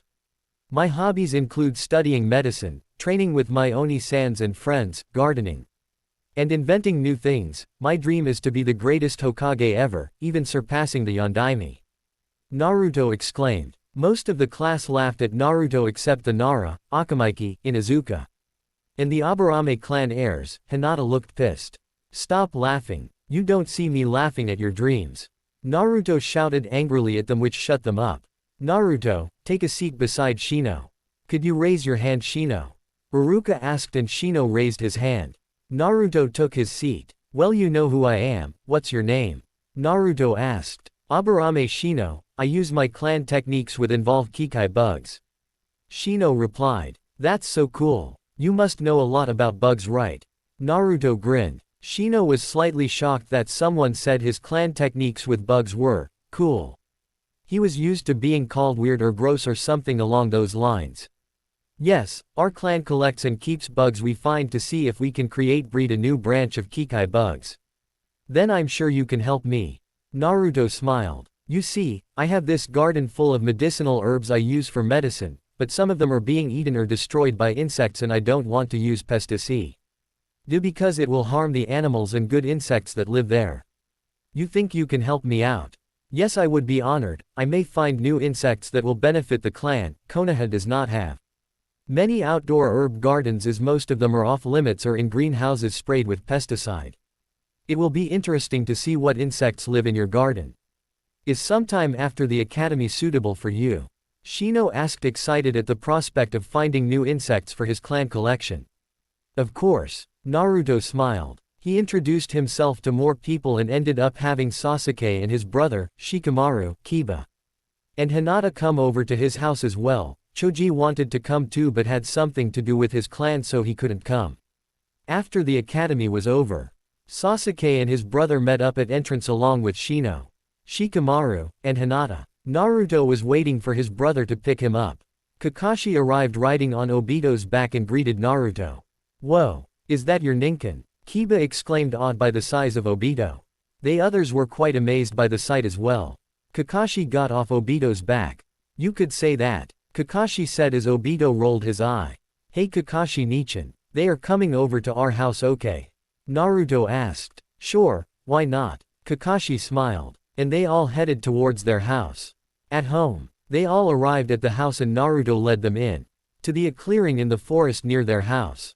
The garden Naruto created and took care of resided there to prevent any plants from being damaged from their training they would sometimes do in the backyard. The garden was absolutely huge and fenced with Tenzo's wood abilities and was booming with life from various animals, insects, and plants. Shino had a glint in his eye and started to tend to Naruto's bug problem immediately. The speed at which he left to do so was shocking and they sweat dropped. You guys, I got something important to ask you, Naruto said, and they all paid attention to what he was saying. Well, I want you guys to join Team Terei, Naruto bluntly said. By the way, Hinata, myself, Kakashi ni and Tenzo ni are already part of it. They dropped their jaws and agreed immediately after hearing about it. Naruto explained everything, them saying that they were worthy candidates of the new powers that came along with being part of the team, and explained all about spirit beasts and such. Naruto told Kiba that Akamaru could be his partner if he made the vows when Kyuubi told him it was possible, but only on animals other than humans. Kiba was delighted about that. He also told them that they could tell their parents or close family members about it, but they have to keep it a secret. They agreed to those terms. As instructed, they each took Naruto's hand and made the bond. Different designs of tattoos appeared on their bodies. Sasuke's was on his neck, Itachi's on his right bicep, Shikamaru's on his left bicep, Shino's was on his right hand, and Kiba's on his collarbone. Okay guys, just like I told you, Naruto instructed. Itachi, you first. I summon forth my destined spirit beast, Itachi said, in a very large raven the size of Neji's falcon appearing in a burst of fire before him. Why do you wish for my power, Itachi? The raven asked. I want the power to protect my brother and this village, Itachi calmly said. I accept the resolve you have shown me. I accept you as my master as long as you stay true to the resolution you have presented me. You may name me as you wish. The raven bowed. Your name shall be Mukuro, Itachi stated. The raven caught and bowed again and disappeared into Itachi. My turn after Oni-san, Sasuke said. I summon forth my destined spirit beast. A large white tiger the same size as Saryoku burst forth and a bolt of lightning appeared. Why do you wish for my power, Sasuke? The tiger glared. To protect my Ni-san and friends, Sasuke shouted. A good resolve. I accept you as my master as long as you stay true to the resolution you have presented me. Name me as you see fit. I want to name you Hakurin. Sasuke smiled. Hakurin bowed and returned into Sasuke. Kiba was next and recited the vows. Tattoos appeared on Akamaru's shoulders and he transformed into a large black three-headed dog with large claws and teeth. Whoa, is that really you, Akamaru? Kiba shouted excitedly. Akamaru nodded and returned back to his normal form. Kiba ended up nicknaming Akamaru Cerberus when he entered that form. Shino summoned his and a very large praying mantis appeared. He named him Shirame. Shikamaru's spirit beast turned out to be a panther also the size of Saryoku, and named him Kurai. The three original members of Team Terei wondered if all spirit beasts were supposed to be big. Tenzo went to go inform the Hokage about the new members. While Kakashi explained the responsibilities they now had, they ended up staying for dinner. Naruto and Tenzo's cooking was top-notch. They all left and said their goodbyes except Shino, who had a very happy aura around him while he was helping Naruto with the garden. "You find anything new?" Naruto asked him. "Yes. I found many new insects in your garden I have not seen before, and I am very sure there are more to be discovered," Shino said happily. "Well, if you want, you and your clan can come here whenever they want. It would really help my herb garden and you get tea. Oh, come and do all that bug collecting and stuff. I tend to add new medical herbs and breed new ones pretty often, so any extra help would be great." Naruto chimed. "I would be delighted to Naruto." Shino accepted. Shino left for home to tell his family when it got dark, but not before collecting some more nocturnal insects. In the end, Shino or other members of the Aburame clan could be seen in Naruto's impossibly large garden of various herbs and plants, and it seemed to be booming with more life than ever. The Aburame clan were shocked at the sheer size of the garden and asked how he found time to tend to it all. Naruto replied with cage bushins. The clan was very grateful for permission to enter and work in the garden whenever they pleased, and it was even better at the fact that their claw-N compound was pretty near their house and garden. They ended up finding various new insects, even the oldest members saying that they haven't seen it before or haven't seen a bug like that one in years. Apparently Naruto's garden was the ideal residence of many uncommon and rare insects, which was great in the clan's perspective. As a thank you for their help, Naruto said that they could harvest some of the herbs for themselves if they ever needed it. 2 years later, Naruto ended up just proposing to the Aburame clan they should just share the garden, in which to have doubled in size from the help of the clan. They gladly agreed. Choji joined the team, and ended up with a large red boar as his spirit beast. His tattoo was on his right hand. Choji named his spirit beast Chojiro. The Y all had their new code names and cloaks with the team symbol on the back or on the shoulder. Their masks representing their spirit beasts also had the blue markings representing that they were part of the team. Itachi was codenamed Raven, Sasuke, Tiger, Shikamaru, Panther, Shino, Mantis, and Choji, Boar. The clan heads were rather happy that their kids joined the specialized legendary ninja squad. Itachi and Sasuke's teamwork was almost as good as Kakashi, Naruto, and Tenzo's. The trio perfected even more combinations and came up with new plans. Naruto created some more new ninja tools. One of the more popular ones were the instant jutsu seals. All you have to do is let the seal absorb a jutsu to store it away. Then when you want to use it, just channel a bit of chakra into the seal and the jutsu was casted. They were also reusable, which was greatly appreciated. Hinata and Naruto's medic studies were great. Hinata turned out to be a genius in the arts and Naruto was just a bit behind, even if he wasn't talented as Hinata. He made it up with hard work and determination. Hinata's water-style Jiyuken was nearly perfected, and she started to teach it to other members of the clan that were not proficient in the regular style of Jiyuken. Shikamaru and Choji's teamwork was coming along nicely, as well as Hinata, Kiba, and Shino's synchronization. Naruto and Sasuke were rivals, but were also a deadly pair in because of their teamwork with each other. Hiyashi was working quite well with Neji and Hinata. Enko and Naruto meant disaster for any enemy they came across. Naruto was still called to Anbu HQ for emergency cases, and Hinata started to occasionally work in the hospital. It was finally graduation exam day, even though the members of Team Terre knew they were going to pass hands down. The members of Team Terre all passed with perfect grades. They left to celebrate at Naruto's house. Naruto decided he should check on his garden, and Shino came along as well. He recently made a cave for mushrooms, moss and other cave plants. He passed through the garden while Shino went to work beside his father, greeting a few of the Aburame clan that were working there, and went towards his cave.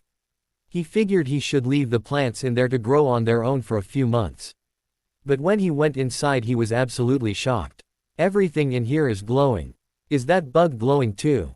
What the hell? I think some of the plants bred during the few months and created bioluminescent plants and mushrooms. Kid, you see what I see? Naruto saw more light coming from the back of the cave and carefully making way there to find. Is that a glowing hive? Gotta alert the Shino and his family. Shino, Naruto shouted as he ran out of the cave. Shino and the rest of the Abarames were alerted. When he got to him, "You gotta see what happened." And Naruto explained about the fact of the cave he created for new plants. "There is something else, isn't there, Naruto?" Shino stated. It wouldn't be the first time Naruto created amazing new herbs and plants, edible or non-edible, which attracted foreign bugs much to the delight of the Aburame clan. Yeah, Naruto started. "It's glowing." "What?" Shino confused, as were the other clan members working in the garden that joined in the conversation. "All the plants in the cave are glowing. Even the bugs. But there's more," Naruto exclaimed, flailing his hands. "Glowing." Shibi shocked. Never in his life did he ever come across glowing plants, much less insects that weren't fireflies. "Yeah, there's this really big glowin' hive at the back of the cave, you gotta see." Naruto shouted and ran off to the cave, and the clan instantly followed. They were in shock at the glowing mushrooms. There was even glowing centipede and moths. "What the?" one clan member started. "Shino and I along with Naruto will examine this glowing hive of his, the rest of you get to work on these new plants and insects," Shibi ordered. They nodded and went off to examine the cave, seeing how it was a narrow tunnel, then a big room, and another tunnel that curved off into another room in which the hive was located. The cave was rather damp, with a little stream along the right wall. The light came in from the small holes on the ceiling, which the light from the outside added to the beauty of the cave. "This way," Naruto said, and led them to the second room of the cave. What the two members of clan were expecting, it wasn't this. "Oh my!" Shibi startled at the glowing hive, his and Shino's eyes started to sparkle. "Have you seen anything like this, father?" Shino asked while he was examining one of the hives hanging from the ceiling, examining some of the insects crawling around it. "Guys, I think I see the queen or something," Naruto sputtered, pointing at a particularly large insect that seemed to be a hybrid of a praying mantis and a beetle. It was standing on 4 legs, it was neon blue with some black specks, the back of the insect was pointing up in the air. The head had small horns and glowing eyes with pincers. It was 3 times the size of Akamaru. "I think I know what this is," Shibi stated. "Father," Shino asked. "This race of insects were supposed to be extinct," Shibi exclaimed. "They're called Rockshiri, a warrior race of insects that were used by the first Abarames, but went extinct when the clan war ended because they were all killed. To think a few survived in some stray eggs that were forgotten until now. The eggs of the Rockshiri only hatch in certain conditions and will wait for as long as needed. And it seems Naruto-kun's cave was an ideal living condition. All of the Rockshiri lived in harmony with our late clan members and are very loyal. Maybe these ones might remember us after all these years." Shibi then approached the queen and lightly touched its head. The queen made some weird clicking sounds and Shibi smiled. "She remember us." Shino brightened at the prospect of his answers. Tor's insect partners being revived again. "Thank you, Naruto-kun, we of the Aburame clan are of great debt to you." Shibi thanked him. It was by accident, since you know about these guys." Yuto said and pointed at the queen. "I'll leave this entire cave to you, though I'm still going to come in here and examine the new plants that I have seemed to have accidentally bred." "That's fine and thank you."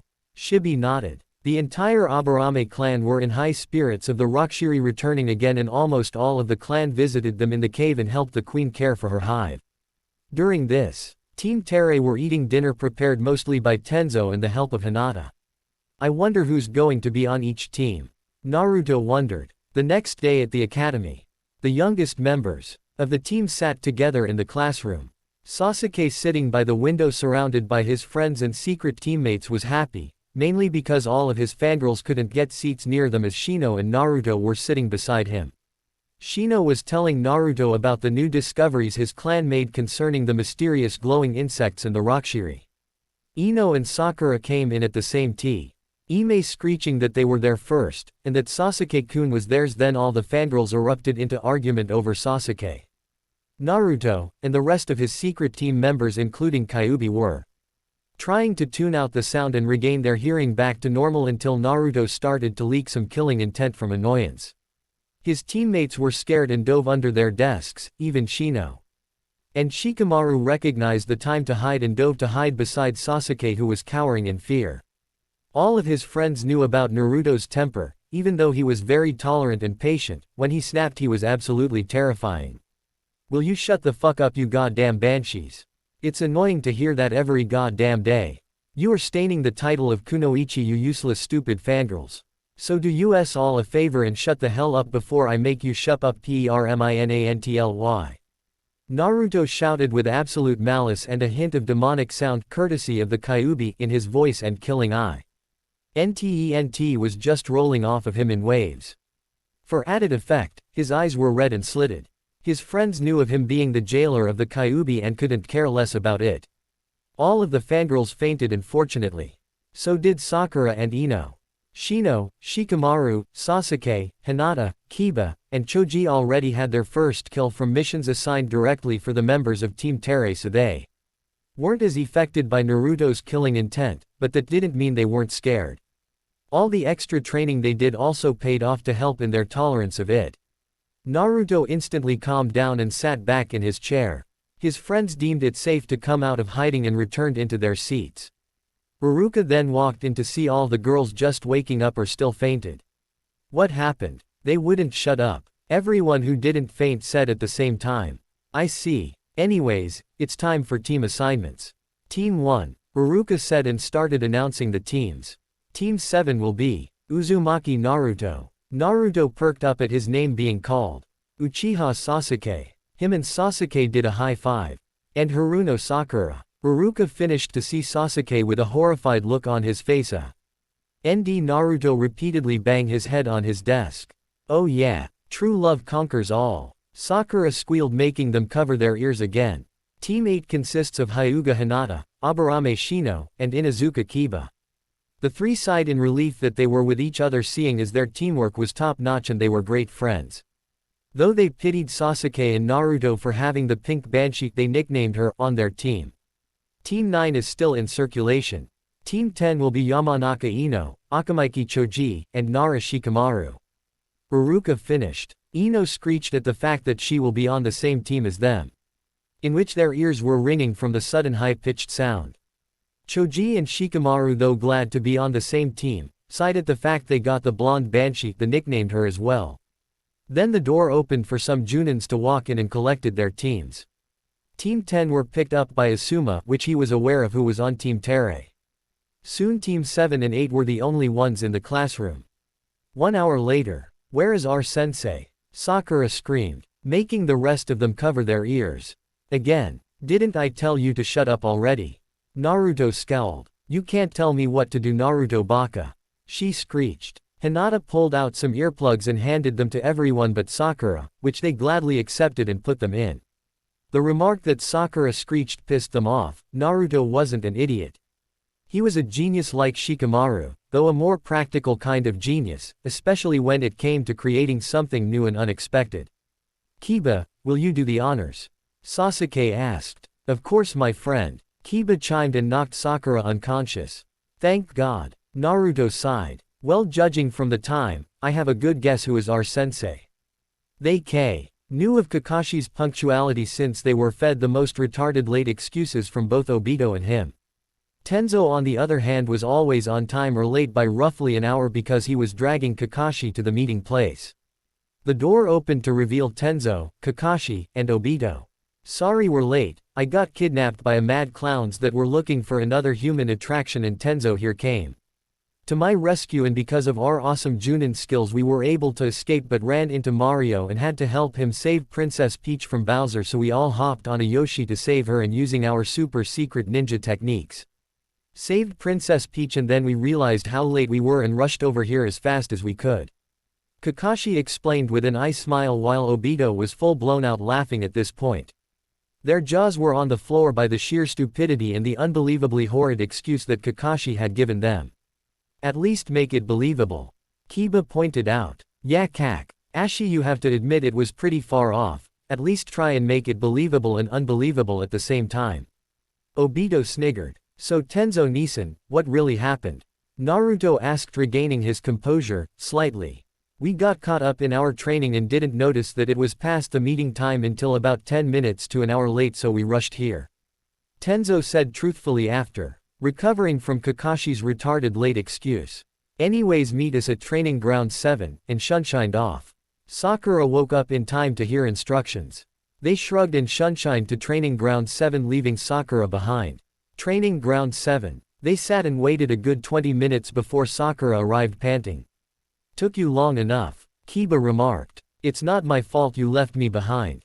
She screeched. Shino, Hinata, Kiba, Sasuke, and Naruto still had their EARG plugs in, but they still had to cover their ears while Tenzo, Kakashi, and Obito got a full blast of it. Damn it, woman, turn it down.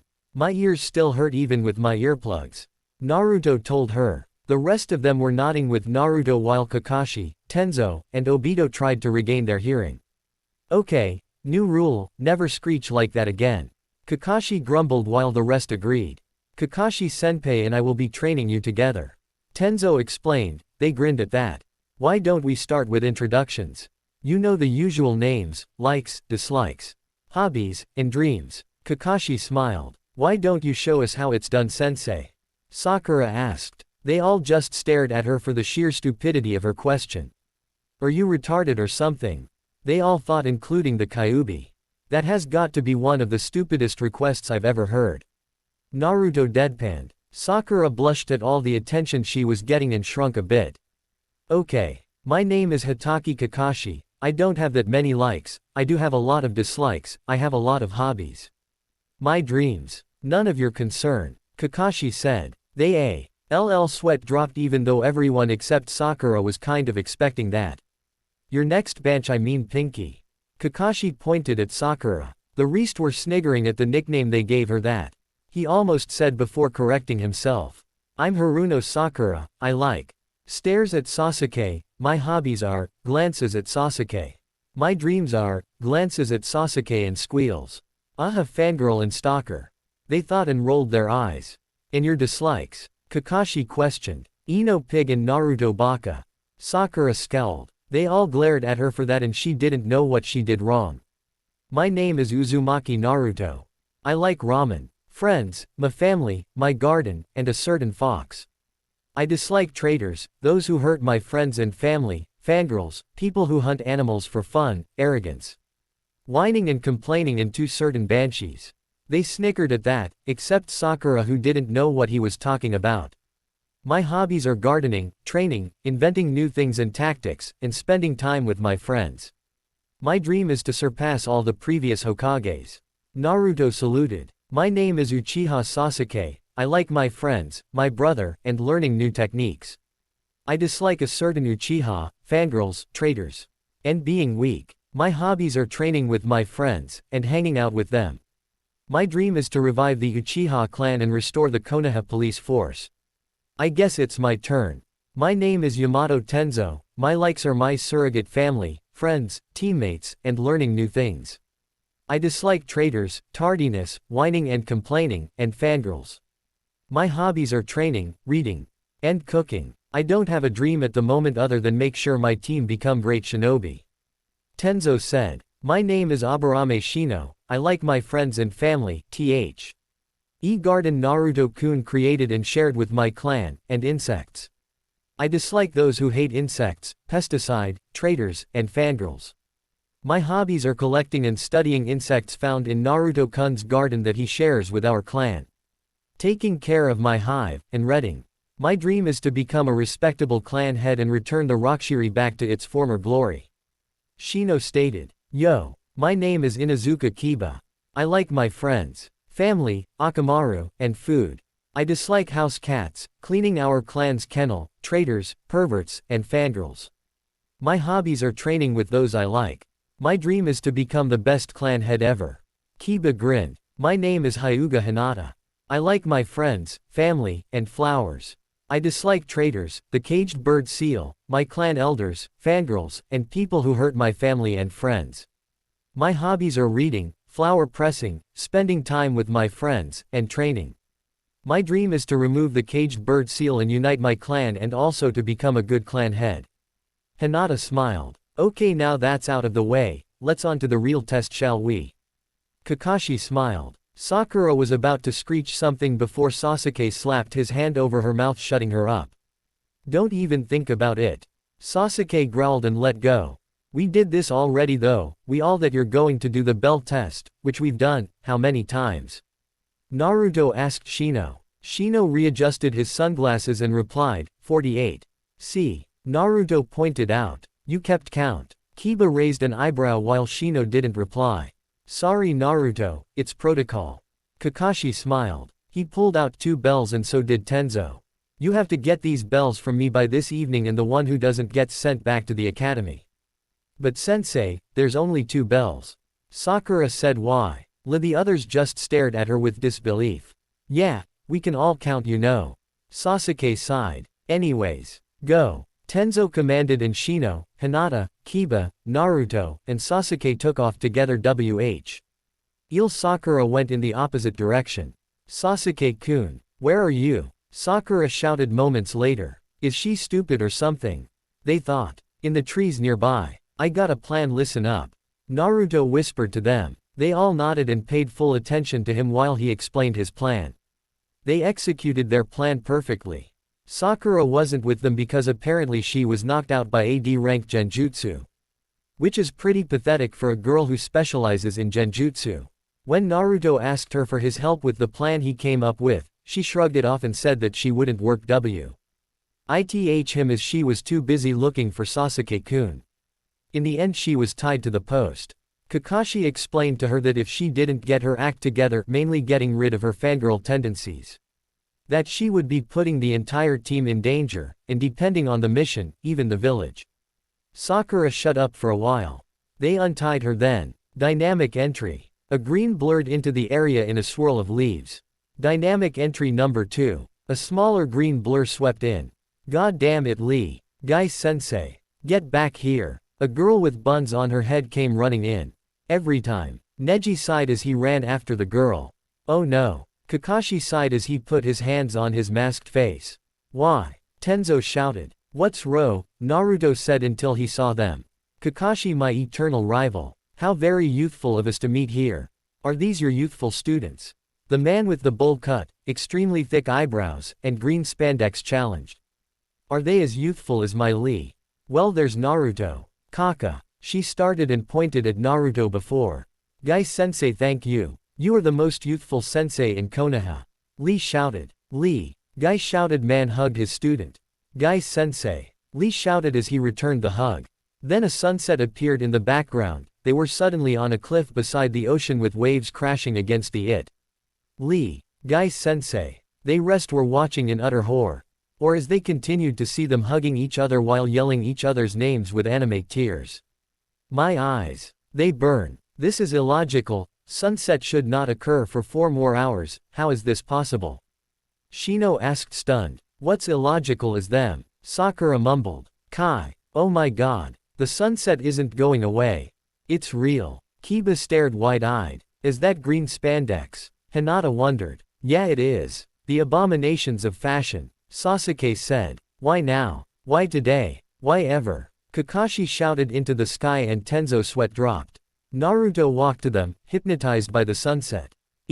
Everyone was too absorbed into denying this ever happened to notice him until Lee. Guy-sensei. Naruto. Lee. Guy-sensei. Naruto. Great, now there's 3 of them. Wait, what? Kiba shocked. Naruto was in the man hug. No. Naruto joined the green side. Kiba shouted at the top of his lungs and everyone saw Naruto with them, slowing turning to their side. No. Naruto. I'll save you. Kakashi yelled and tackled Naruto from the hug and they rolled on the ground. Kakashi sat Naruto up and smacked him across the face much to the shock of everyone else. Wah. What happened? Naruto still dazed. You were going to join them. Kakashi exclaimed and pointed to the still hugging teacher and student. Oh my god. What have I done? Naruto freaking out until Kakashi smacked him again. Calm down. I saved you from joining the green side. Kakashi reassured. Naruto nodded dumbly and Kakashi signaled for his team to get the hell out of there. In which, they gladly obeyed and vowed never to speak of this again. Next day. Tiger in position. Over. Banshee also in position. Over. Go to hell Naruto. Lion doesn't care and in position. Over. Cerberus ready. Over. Mantis the same status as Cerberus. Over. Lioness in position. Over. Stag ready. Everyone else. Over. Yes. Over. Wolf ready. Go go go. Over. Yarrrgh. I got him. Ack. Stop doing that. Here, take him, Naruto. After they caught the devil cat, Tora, they headed back to the office. For some reason, animals enjoyed Naruto's company, so Tora was happily purring in Naruto's arms while he scratched his ears. How did you tame the thing, Naruto? Sakura sighed. I dunno, I guess I'm just good with animals. Naruto replied. Hokage office. They walked in and the daimyo's wife grabbed Ra from Naruto's arms and started to squeeze the life out of it. She paid for the mission and walked out with a hissing cat trying to get back to Naruto. Hokage-sama, I would like to request a C-ranked mission for our teams. Kakashi requested. Finally, Naruto said. Sarutobi chuckled. Alright, I've give you a C-ranked mission, and escort one to Wave. Tazuna, could you come in here please? A drun. K-looking man with a straw hat and sake bottle appeared through the door. So these brats are going to protect me. The blonde one and Pinky look like the ones who need protecting. Tazuna bluntly said. Naruto had a huge tick mark on his head and Sakura was just staring at Sasuke. Naruto started leaking a tinge of Ki, alerting everyone else but Sakura. Tenzo quickly grabbed and held back Naruto. Naruto. No attacking the client. Don't worry, I'll only let him feel pain. Naruto smiled sweetly. That's what we're worried about. They thought. Eventually Naruto calmed down and met up at the front gates, all packed and ready to go. Naruto, you got everything? Kakashi asked. Yup. Got all my medicinal herbs in my green storage scroll, my poisons in the purple one, all my medicines in the blue one. Kunai and shuriken in my holsters. Ink and extra scrolls in my pack. My ninja tools like the sonic flash bombs in my pouch on my waist, trap making tools in my pack, hunting tools also in my pack along with my canteen and ration bars. Naruto recited. My first aid stuff on my waist in the white pouch. You would have forgotten some of that stuff if I didn't remind you. Shut up. Good, everyone else got everything.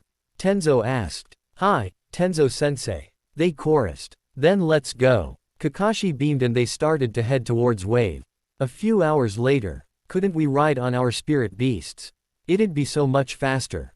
Naruto complained quietly. We could, but then Sakura is here so we can't unless we erase her memories or knock her out. Sasuke said then smiled. Can we? Kiba asked Kakashi and Tenzo. Well, Kakashi started then noticed a puddle that was obviously not supposed to be there. Everyone but Sakura, who was still ogling Sasuke, and Tazuna because he was in TA Shinobi, noticed it and sweat dropped. That has got to be the worst disguise I've ever seen. They all thought. Is that supposed to be a disguise? Obito asked disappointed. Wow, even animals could tell that's suspicious. Should we engage them? Naruto signed using Anbu hand signs. Sure, why not? Kakashi signed back. I am so in on this. Kiba signed while grinning. Me too, I want to join. I need to relieve the stress the Banshee is giving me. Sasuke signed. I will leave that to you guys then. Hinata replied. Ready, go. Tenzo smiled. Naruto approached the puddle and from his poisoned scroll. He took out a small vial of dark purple liquid and poured it into the puddle. Sakura saw this. What are you doing, Naruto Baka? Sakura shrieked and approached him to try and punch him. Just then two figures with gauntlets and chains came out of the puddle and coughed heavily to rid the poison. They lunged at Sakura. Sasuke intercepted with a roundhouse kick to one of their heads. While Naruto ducked and swept at their legs, knocking them to the ground. But before they could hit the ground, Kiba and Shino appeared behind them and kicked them forward. Tenzo and Kakashi quickly knocked them out with a blow to the back of their neck. Sakura was frozen in place from shock on what had just occurred. Tazuna was very nervous. Good job boys, Sakura, if they weren't skilled enough because of the training they actually do, unlike you, then you would have died. Stop your foolishness and get it together. The reason to become a shinobi shouldn't be because of a silly crush on some boy. Kakashi scolded. Sakura tried to protest but Kakashi cut her off before she could say anything. No, Sakura, listen. This isn't a game. Sasuke or any other teammates with you on a mission won't see and save you whenever you're in trouble. They'll be too busy with their own battles to help you. It's kill or be killed in the shinobi life, so stop being a useless fangirl and become a useful kunoichi. Then went ahead, leaving her behind. He's right, you know, Sakura, Though he said it a little harsh, you needed to hear it to snap out of your girlish fantasies. Keep this up, and your whole TM might be dead because you couldn't do anything, or you would be raped and killed or sold to a slave auction or a brothel. That is the fate of weak kunoichi like yourself at the moment. Tenzo sighed and walked away to join Kakashi. Sakura was crying silent tears, but deep inside, she knew what they said was completely true. She just didn't want to see it and stay in her dream world. The others knew that she had to hear the truth or else she would get killed. They continued to walk until Naruto sensed someone was watching them and threw a kunai into the bushes. Though when they checked to see if he had hit anything or anyone, all that was left was a white rabbit. They knew this wasn't natural and mist started rolling in the area. They heard a whooshing sound of something cutting through the air. Get down! Kakashi shouted and pulled Tazuna down while Tenzo got Sakura. Naruto, Sasuke, Kiba, Shino, and Hinata hit the ground as fast as possible. A large sword swooped over them, embedding itself into a tree behind them, and someone landed on it. Well, if it isn't Copy Ninja Kakashi, Tenzo of the Woodland, and Beastmaster Naruto. What an honor to see you. The man said. Wow, I didn't know I had a moniker as well. Naruto surprised. Momochi Zabuza, demon of the hidden mist, what is someone of your caliber doing here? Kakashi questioned. I'm here for the old man. So hand him over and you won't get killed. Zabuza smiled. No. Tenzo scowled. Stay back guys, he is out of your league. Kakashi warned. Me and Tenzo will handle him. They fought without spirit beasts, much to the protest of Obito, who wanted to join the fight. They fought until they were both caught by the water prison jutsu. Give up now. Zabuza sneered. You can't get out and only the Beastmaster over there has a chance of freeing you, but it seems he needs to protect the other brats and the old man, so hand him over. How about, no? Kakashi smiled. You can't expect us to give in that easily, can you? Tenzo grinned. They nodded at each other. Hayashi, Obito. They called, and a large, pure black wolf and an equally large snow-white stag appeared. Whoa! Sakura admired while the others smirked. Tazuna was amazed by the sight as well. Obito. Use Volt Tackle. Now. Kakashi commanded and Obito nodded. Obito was charging up electricity and was soon covered by a coat of lightning and charged at Zabuza. Hayashi. Entangling Roots. Tenzo ordered. Hayashi complied and summoned roots to ensnare Zabuza in place to prevent him from escaping. The roots wrapped around him, completely immobilizing his movement. Shit. Zabuza cursed and was directly hit by Obito's tackle square in the chest, forcing him to release the water prison, freeing Kakashi and Tenzo. Zabuza was electrocuted, but not enough to actually kill him. Before Kakashi could deal the final blow, two Senbon needles struck his neck, rendering him dead. Kakashi checked him and nodded. A hunter ninja shot out and grabbed Zabuza. Thank you, I have been trailing him for quite some time now, I will go and dispose of the body. The ninja said and shunshined away. Great, he escaped. Naruto grumbled. Huh, what are you talking about, Naruto? I just checked if he was dead. Kakashi wondered. Those Senbon needles struck 2 pressure points in his neck that renders him in a death-like trance, making him seem dead, even though he isn't. Naruto explained. They all groaned. How long before he recovers? We gave him a decent beating. Tenzo asked. I would say about a week if you didn't electrocute him. But I'd give him 2 weeks minimum before he recovers from the electricity. Hinata answered. Thank God we have you too. Kiba sighed. The rest nodded. So we should hurry to Tazuna's house. How long will it take Tazuna? Sasuke asked. About a day away if we hurry. Tazuna replied. Screw the secrecy, let's just ride our spirit beasts already. Naruto sighed. Fine. Kakashi muttered. He got on Obito's back and stuck himself to him with chakra. Tenzo also climbed on Hayashi's back. Saryoku. Naruto said and the large golden lion came forth. Naruto climbed on his back and helped Tazuna on. Hakurin. Sasuke called and the large white tiger appeared and got on his back, helping Sakura on as well. Ya. Go Cerberus form Akamaru. Kiba chanted and Akamaru turned into the large 3-headed dog. Kiba happily jumped onto Akamaru's back. Shirame. Shino summoned and the large dark green prey mantis appeared. Shino got on Shirame's back. All good to go. Kakashi smiled. How did you guys get animal summons? Sakura asked. They're not animal summons, Sakura, they're spirit beasts. Naruto corrected. How come all of you have them and I don't? Sakura complained and they groaned. That is a secret that we cannot tell you. Tenzo answered. But all of you guys know it. Sakura whined. That's because they can keep a secret and were chosen by the person who gave us the power to summon them. That person said that one of the rules to obtaining one is to not tell anyone who they are in fear of mobs of ninja requesting the same power, so Hokage-sama made sure the person's identity was a secret. Sasuke explained while glancing at the impassive Naruto. I can keep a secret. I want to know. Sakura kept on complaining. The fact that you're whining and complaining doesn't help much. Besides, we just told you that we can't tell you, and everyone knows you and Ino are gossip queens. Hinata told her. Sakura shut up at that point. Well, let's go. Kakashi I smiled and Obito ran towards Wave along with the rest of them. They made it to the large body of water the bridge was crossing over to see the boat person. They told him that they could make it themselves, and to the shock of the boat guy, the large animals started to run across the water quietly and much faster than the boat could go. To Zuna's house. They arrived and went into the house into the spare rooms. There were 3 rooms. So it was Kakashi, Naruto, and Tenzo in one room, Kiba, Shino, and Sasuke in the other, and Hinata and Sakura in the last one.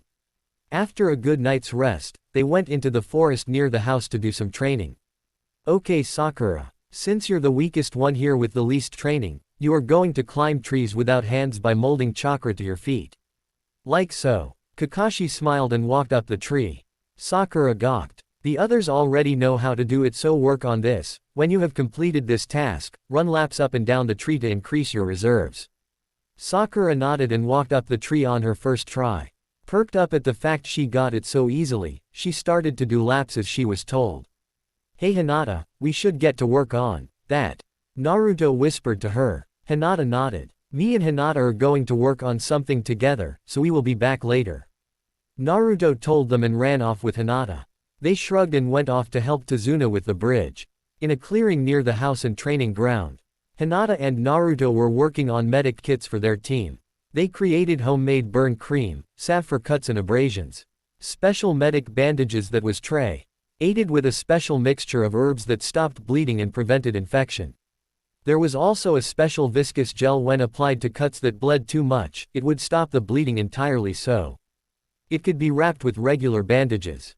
There was also homemade pain and fever tablets, painkiller tablets, and even itching cream for even they came across poison ivy or oak. The kit also included herb pills that flushed out alcohol and another kind that flushed out most poisons from the system. Each container containing each different kind of medicines were labeled. Finally done. Naruto smiled. Yes, it took a while to make all the different things in the kit for everyone, but it was worth it. Hinata nodded. Tazuna's house in the evening after dinner. Hey guys, me and Hinata got a surprise for you. Naruto chimed while Hinata nodded. Oh, and what is it? Kakashi smiled. Here, we made special medic kits for everyone. Hinata smiled and they all handed out a kit the size of a kunai holster to each of them. Thank you Hinata, Naruto. Tenzo smiled. They explained what everything was and that the green bandages were medicated. The white bandages were stronger than normal ones and etc. They all greatly appreciated the gifts Naruto and Hinata made them, and they all strapped the kits to their sides, where it was easy to reach. Then Inari shouted, "Why are you trying so hard? You'll die. Gato, kill us. He's just a midget with a lot of money that hired third-rate goons to fight for him." Kiba snorted. "Why don't you just butt out? You don't know a thing about suffering." Inari accused. "Don't know a thing about suffering," Naruto whispered, his bangs covering his eyes and he leaked killing intent. Once again they dove under the table. Tenzo quickly grabbed Sakura and pulled her under the table as well. Kakashi was quivering in fear beside Sasuke, who was doing the same thing. Inari froze. "Don't know about suffering." Naruto snarled at Inari. "You have a warm house, warm food, a family that loves you. What more can you ask for? So scary." Obito muttered. They nodded. "I was hated by almost my entire village the moment I was born. I had no family. The orphanage I lived in kicked me out as soon as I could walk." Naruto shouted. They gasped. "Is that true, Kakashi-sensei?" They asked him quietly. Yes, it's true, though this is the first time I've heard about the orphanage part. Kakashi quivered, still scared of Naruto's wrath. I was beaten to the brink of death at least once a week for 2 years. I can't even count how many people tried to kill me in that span of time. Only until I was 5 was I saved from their wrath. But even then I was hated with passion. All the glares, the muttering behind my back, they didn't even register me as human. It was always, it, or, thing. So keep crying. If you want to end your suffering, then do something about it. Naruto roared at the boy and went to the spare room and slammed the door. The coast is clear, guys. Kiba scouted. Then all the ninjas crawled out from under the table to see Inari cry and run to his room. I can't believe how hard his life has been. I would have gone insane by now. Sasuke mumbled. Naruto was outside in the morning the next day. He was still angry about what Inari had said about his life. Never knew suffering, my ass. He then noticed a girly boy picking herbs in a clearing within the forest. Hello. Who are you? Naruto asked. Oh, my name is Haku, you. Haku asked. Naruto, you are that hunter nin that saved Zabuza, aren't you? Naruto cocked his head. Haku tensed up and brought out some senbon. Calm down, I'm not going to hurt you, so how is Zabuza doing? Naruto asked. He's doing fine. Haku answered, relaxing slightly. Well, good luck on the day we meet again. Naruto said to her and shunshined away. Times KIP, the bridge battle. Naruto rescues Inari and Tsunami like in the manga anime and headed down to the bridge on the back of Saryoku, Naruto. Having a gut feeling there was going to be a fight, had Saryoku using his gears of war. When he arrived, he saw Kakashi and Tenzo along with Hayashi and Obito fighting Zabuza, though they were obviously toying with him. Sasuke and Kiba along with their spirit beasts were finishing off Haku. Hinata was casting long-range medic spells with Yuki. Wow, looks like I wasn't needed. Naruto sighed. You were correct. Though without the spirit beasts, they would be having more trouble. Shino replied. Definitely. Naruto said. Then after Haku and Zabuza collapsed defeated, a group of thugs and mercenaries with a midget man with a cane walked through the mist. Well, looks like the so-called demon of the mist and his little bitch was beaten by a bunch of brats. The midget sneered. Gato. Zabuza scowled and blacked out along with Haku. Gato explains his scheme of hiring and killing off ninja before they are paid plan. Get them wah. Gato said and suddenly collapsed. Blah. CK aura suddenly surround him and all the mercenaries. The black aura suddenly took for of some kind of creature. It kind of looks like a Scyther from Pokemon but more demonic and has a tail. It was black and purple and had a tail. The creature was at least 30 to 40 ft in height. Sakura just fainted from the sight of it. What the hell is that? Kiba shouted. Kit, you have to kill that thing. What's going on? That thing is called an Akure. It's a manifestation of evil and tainted spiritual energy. Unlike yours, your spirit beasts are actually called Shinsei, because spirit beasts are created from holy, sacred, and purified spiritual energy. Only a Shinsei can kill and defeat an Akure. So get your team together because if you don't kill it, it'll rampage and kill everyone. Ninjutsu can damage it, but it can never actually harm it enough to kill it, so get moving.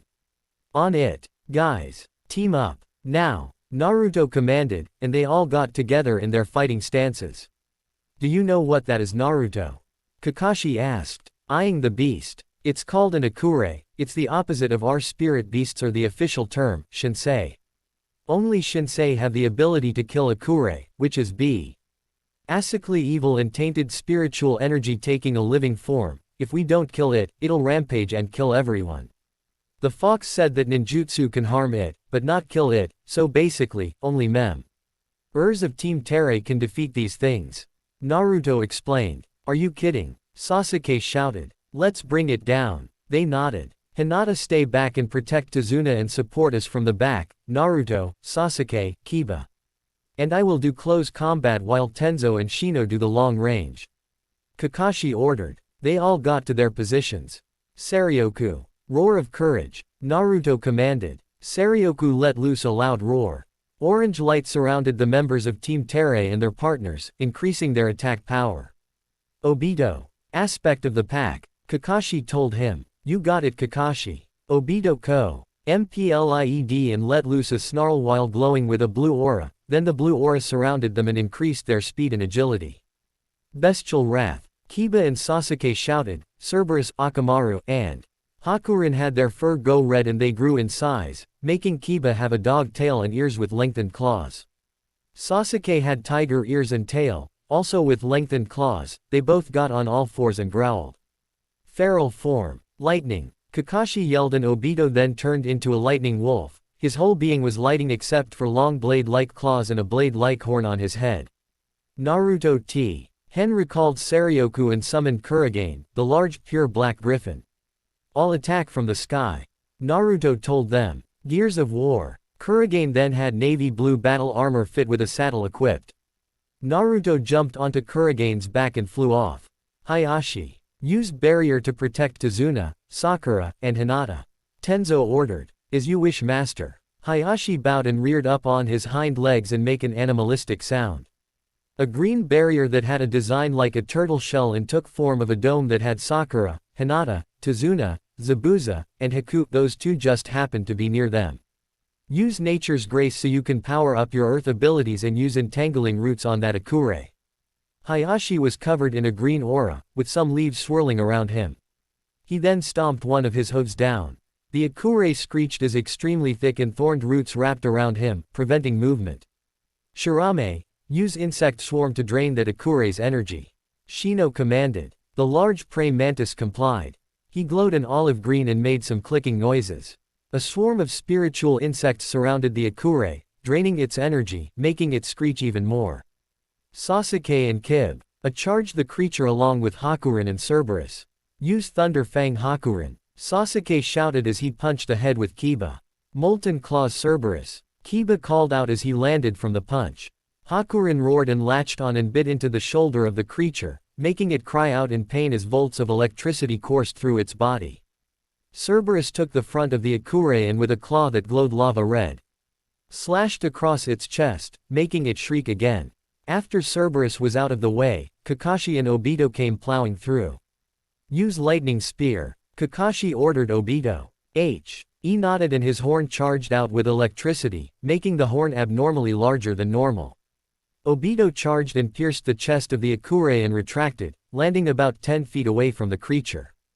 Black ichor spilled from the wound making it howl in pain. The Akure struggled from the onslaught of attacks and was freeing itself from the roots that snared him. Get back into the barrier. Naruto shouted from above. I'm going to finish it. They all complied and retreated into the barrier. Howl of the Wind Dragon. Naruto shouted. Kurogane nodded and reared back its head and let out an ear-piercing screech from its beak. The wind and sound flowed together, making the attack that came forth from Kurogane's mouth look like a cyclone, and it engulfed the Akure and the surrounding area. Gashes started to appear on the bridge and on the creature, cutting and slashing at it until it was dead. Naruto then landed on the bridge. Tenzo dispelled the barrier. Is it over? Shino asked. The dead form of the Akure glowed a bright light, blinding everyone in the vicinity. When the light died down, a large sky blue bird that looks like a giant cockatiel with darker blue trimmed feathers was in the place of the beast. The bird had an holy aura. Thank you, young summoners, especially you, young one. The bird cawed. What's going on? And who are you? Naruto asked. My name is Empiria. I am the spirit guardian of the land of waves. The bird said, shocking everyone, including the villagers that had just arrived. If you're the guardian, what happened to do? Sasuke asked. A great evil, known as Kronos, tainted the land and sealed all the guardians away. Kronos is the king of all Akure. During his reign, sealed and transformed us into his minions to ravage the land. Empiria explained. If that's true, how are we all alive? Naruto wondered. Your ancestor, a man named Ketsui Determination, stood up against Kronos and against all odds, at the cost of his life and his spiritual partners, defeated him. But Kronos was not a living being, he is the true manifestation of hatred, anger, chaotic, destructive, and evil emotions. So the best that Ketsui could do was to seal him away for a long, long time. Until his one true heir could defeat him once again. Empiria said. Whoa. Kakashi said. The rest nodded dumbly. You are the child of prophecy, Uzumaki Naruto. You must defeat him when he is released. Time will only tell when Kronos awakens from his slumber and ensures chaos once more. You must get stronger, young one. Make more bonds because your bonds with others will become the key to his defeat, but choose wisely as only true and genuine bonds will guide you. Empiria smiled. I'll do my best, Empiria-sama. Naruto saluted along with the rest of Team Terre. Thank you. And as a gift for freeing me from my shackles, I present you with these. Empiria cod and orbs of light floated before all the members of Team Terre. The orbs transformed into beautiful necklaces with an aquamarine blue gems that hung around their neck. Think about the design yourself. They all started to look at their new necklace and looked at Empiria. These are very special. You can store your spirit energy inside. You can also summon my flock whenever you need our aid, and even me, though I'll only allow Naruto to do that since he is the heir. I hope this gift serves you well. Empiria said. Thank you, Empiria-sama. Hinata bowed and with the rest of the team. You're most welcome, child. Now I must rest. Do not worry, I shall watch over this land as it is my duty. Empiria nodded. A portal of some sort appeared in the sky above. Empiria flapped her wings and flew into the portal. The portal closed after the bird was entirely inside. Awesome, Kiba stated. Everyone agreed. All of the villagers were cheering at their newfound freedom. Gato and all the mercenaries were dead. The Kyuubi explained that all their spiritual chakra that allowed them to live was sucked dry from the Akure. Sasuke and Kakashi got rid of them with a Kaden Jutsu. Zabuza and Haku woke up and agreed to join Konoha. Naruto discussed with the team that he wanted Zabuza and Haku to join. They agreed. Mainly because even if they didn't, he would make them join anyways. Currently, Naruto made the bond with Zabuza and Haku, making them have their own tattoo design. Zabuza was on his right should and Haku's was on his left. Okay guys, summon your spirit beasts like I said. Naruto grinned. Sakura was guarding Tazuna, though it was mainly because they didn't want her to know it was Naruto who gave the power of the Shinsei, and blab it out to everyone in Fire Country. Besides, they all knew no one was going to attack anytime soon, but Kakashi left a shadow clone with her just in case. I summon my destined spirit beast. Zabuza called. A large black raptor appeared in a torrent of water. Why do you wish for my power, Zabuza? The raptor asked. I need power to protect my kid. Zabuza lazily answered and pointed at Haku. Haku was shocked. Very well, you shall have my power so long as you do not stray from the resolution you have given me. You may name me as you wish. The raptor bowed. I'll name you Osor Fear. Zabuza said. The raptor nodded and disappeared into Zabuza. Your turn, Haku. Naruto smiled. I summon forth my destined spirit beast. Haku said. A large snow leopard appeared in a breeze of snow. Why do you wish for my power, Haku? The leopard asked. I want to protect my father. Haku smiled. Very well, I will lend you my as long as you stay true to your resolve. The leopard bowed. Name me as you wish. Fubuki Blizzard seems nice. Haku nodded. Fubuki bowed and disappeared into Haku. Well, now that's out of the way. Let us go help our client build the bridge. Kakashi said happily. The others a little freaked out by his enthusiasm. They helped Tazuna build the bridge. It was done about 2 weeks later. They all left onwards to Konoha. Not bothering to walk, they just summoned out their beasts and rode them to Konoha, though they knocked out Sakura to prevent her from knowing that Haku and Zabuza had spirit beasts so she wouldn't question that it was one of them who granted the power to obtain them. They just strapped her to Hakurin, much to Sasuke's displeasure of his partner carrying the Banshee. Hokage office. When they got to Konoha, they dropped Sakura off at her house and went to go see the Hokage. When they got there, all the Anbu guards left and Naruto explained everything, even about the appearance of the Akure. Kyuubi had identified that particular type of Akure as a flayer. They also told him about Empiria and the other spirit guardians of the elemental nations, also telling him about Kronos and Ketsui. I'm getting too old for this. Sarutobi sighed as he rubbed his temples.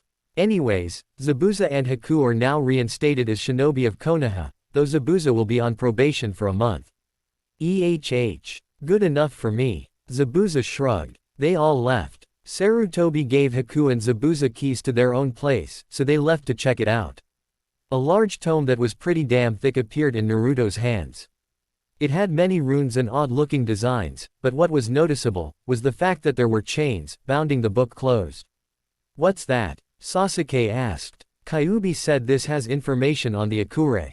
But we have to figure out how to open it. Though I've never seen these runes before, I can somehow read them. Naruto tilted his head. You're right, Sasuke muttered as he looked at the cover of the book. Let's see. Naruto mumbled and transferred some of his spirit energy into the lock. A projection appeared from the lock. There were 13 symbols, and each one was different. There is a bear, a wolf, a stag, a praying mantis, a boar, a snake, a falcon, a snow leopard, a tiger, a panther, a three-headed dog, a lynx, a raven, a raptor, and finally a dragon.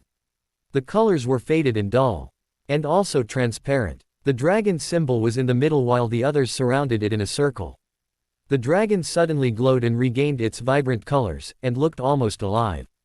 Whoa, look at all these symbols. When I put my spiritual energy in, the dragon looked like it came back to life. Hey Sasuke. Naruto started. Yeah, Sasuke said, looking at the different animal symbols.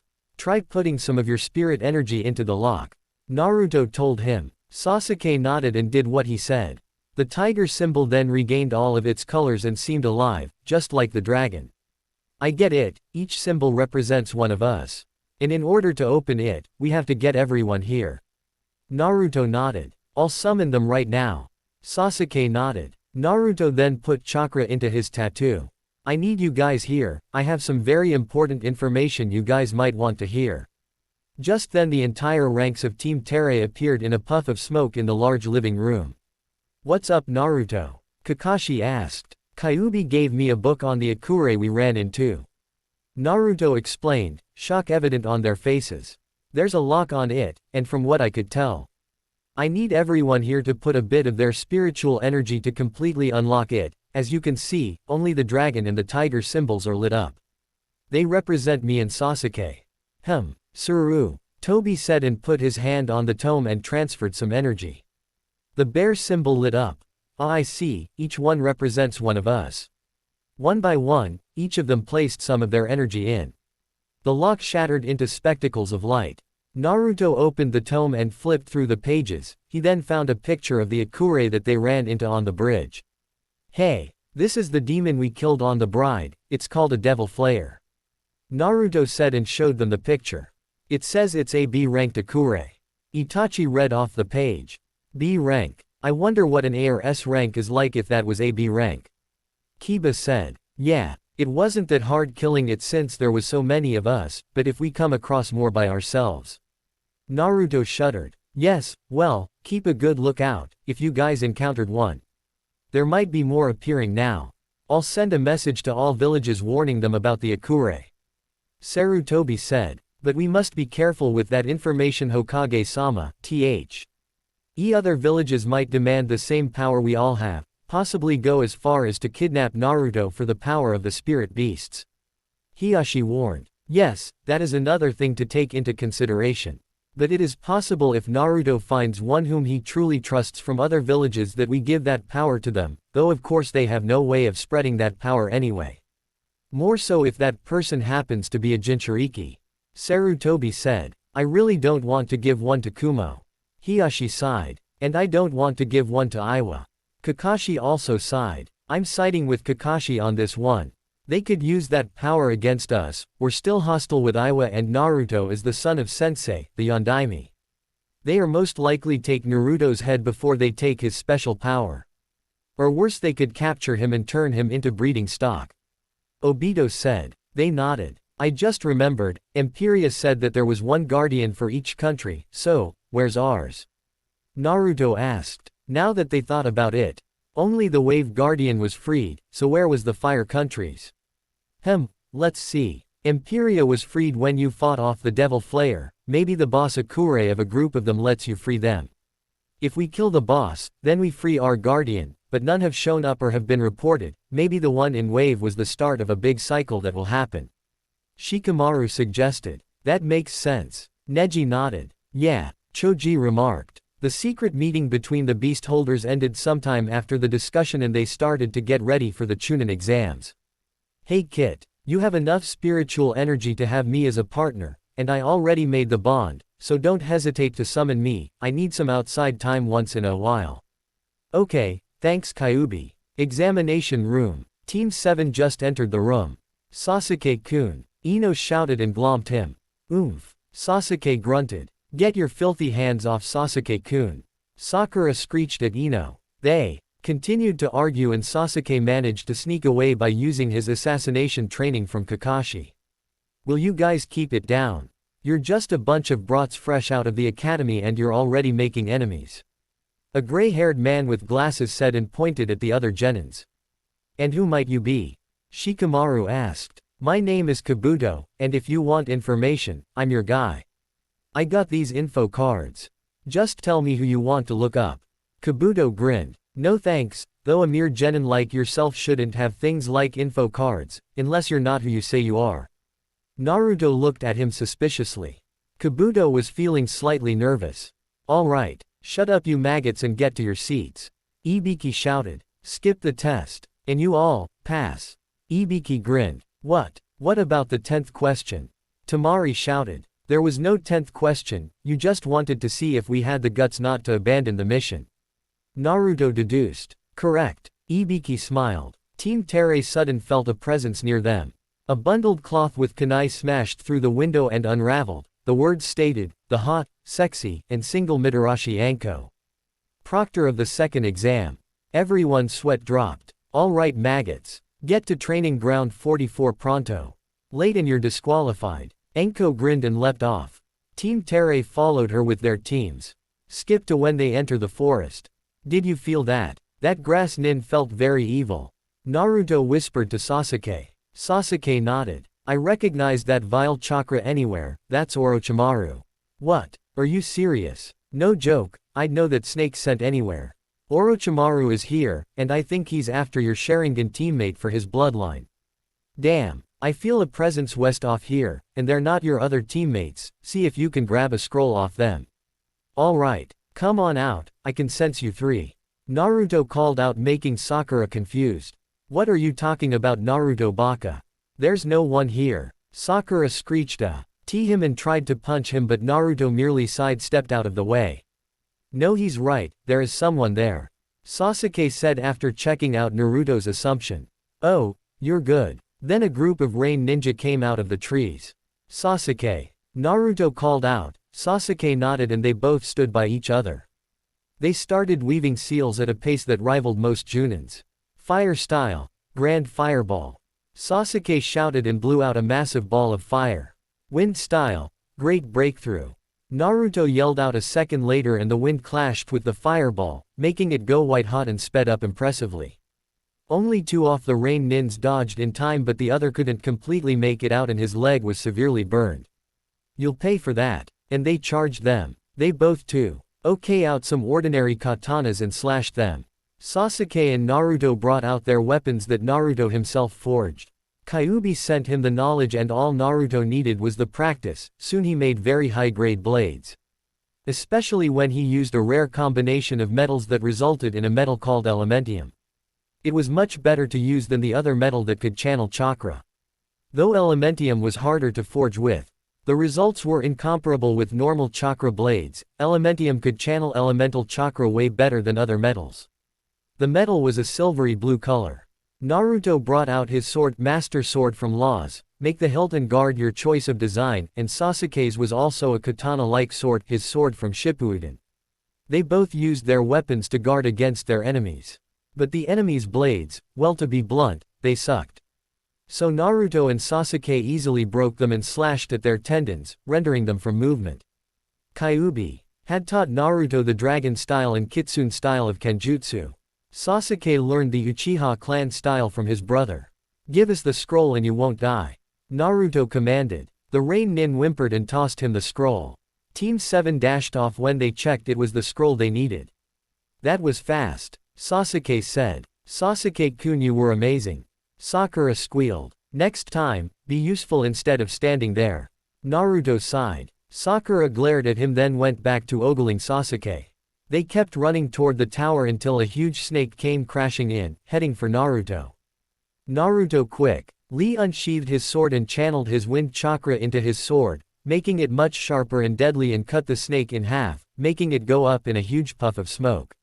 Sakura screamed. A summon. Sasuke and Naruto thought. It's Orochimaru. Orochimaru. Come out. I know you're there. Naruto shouted. What are you talking about?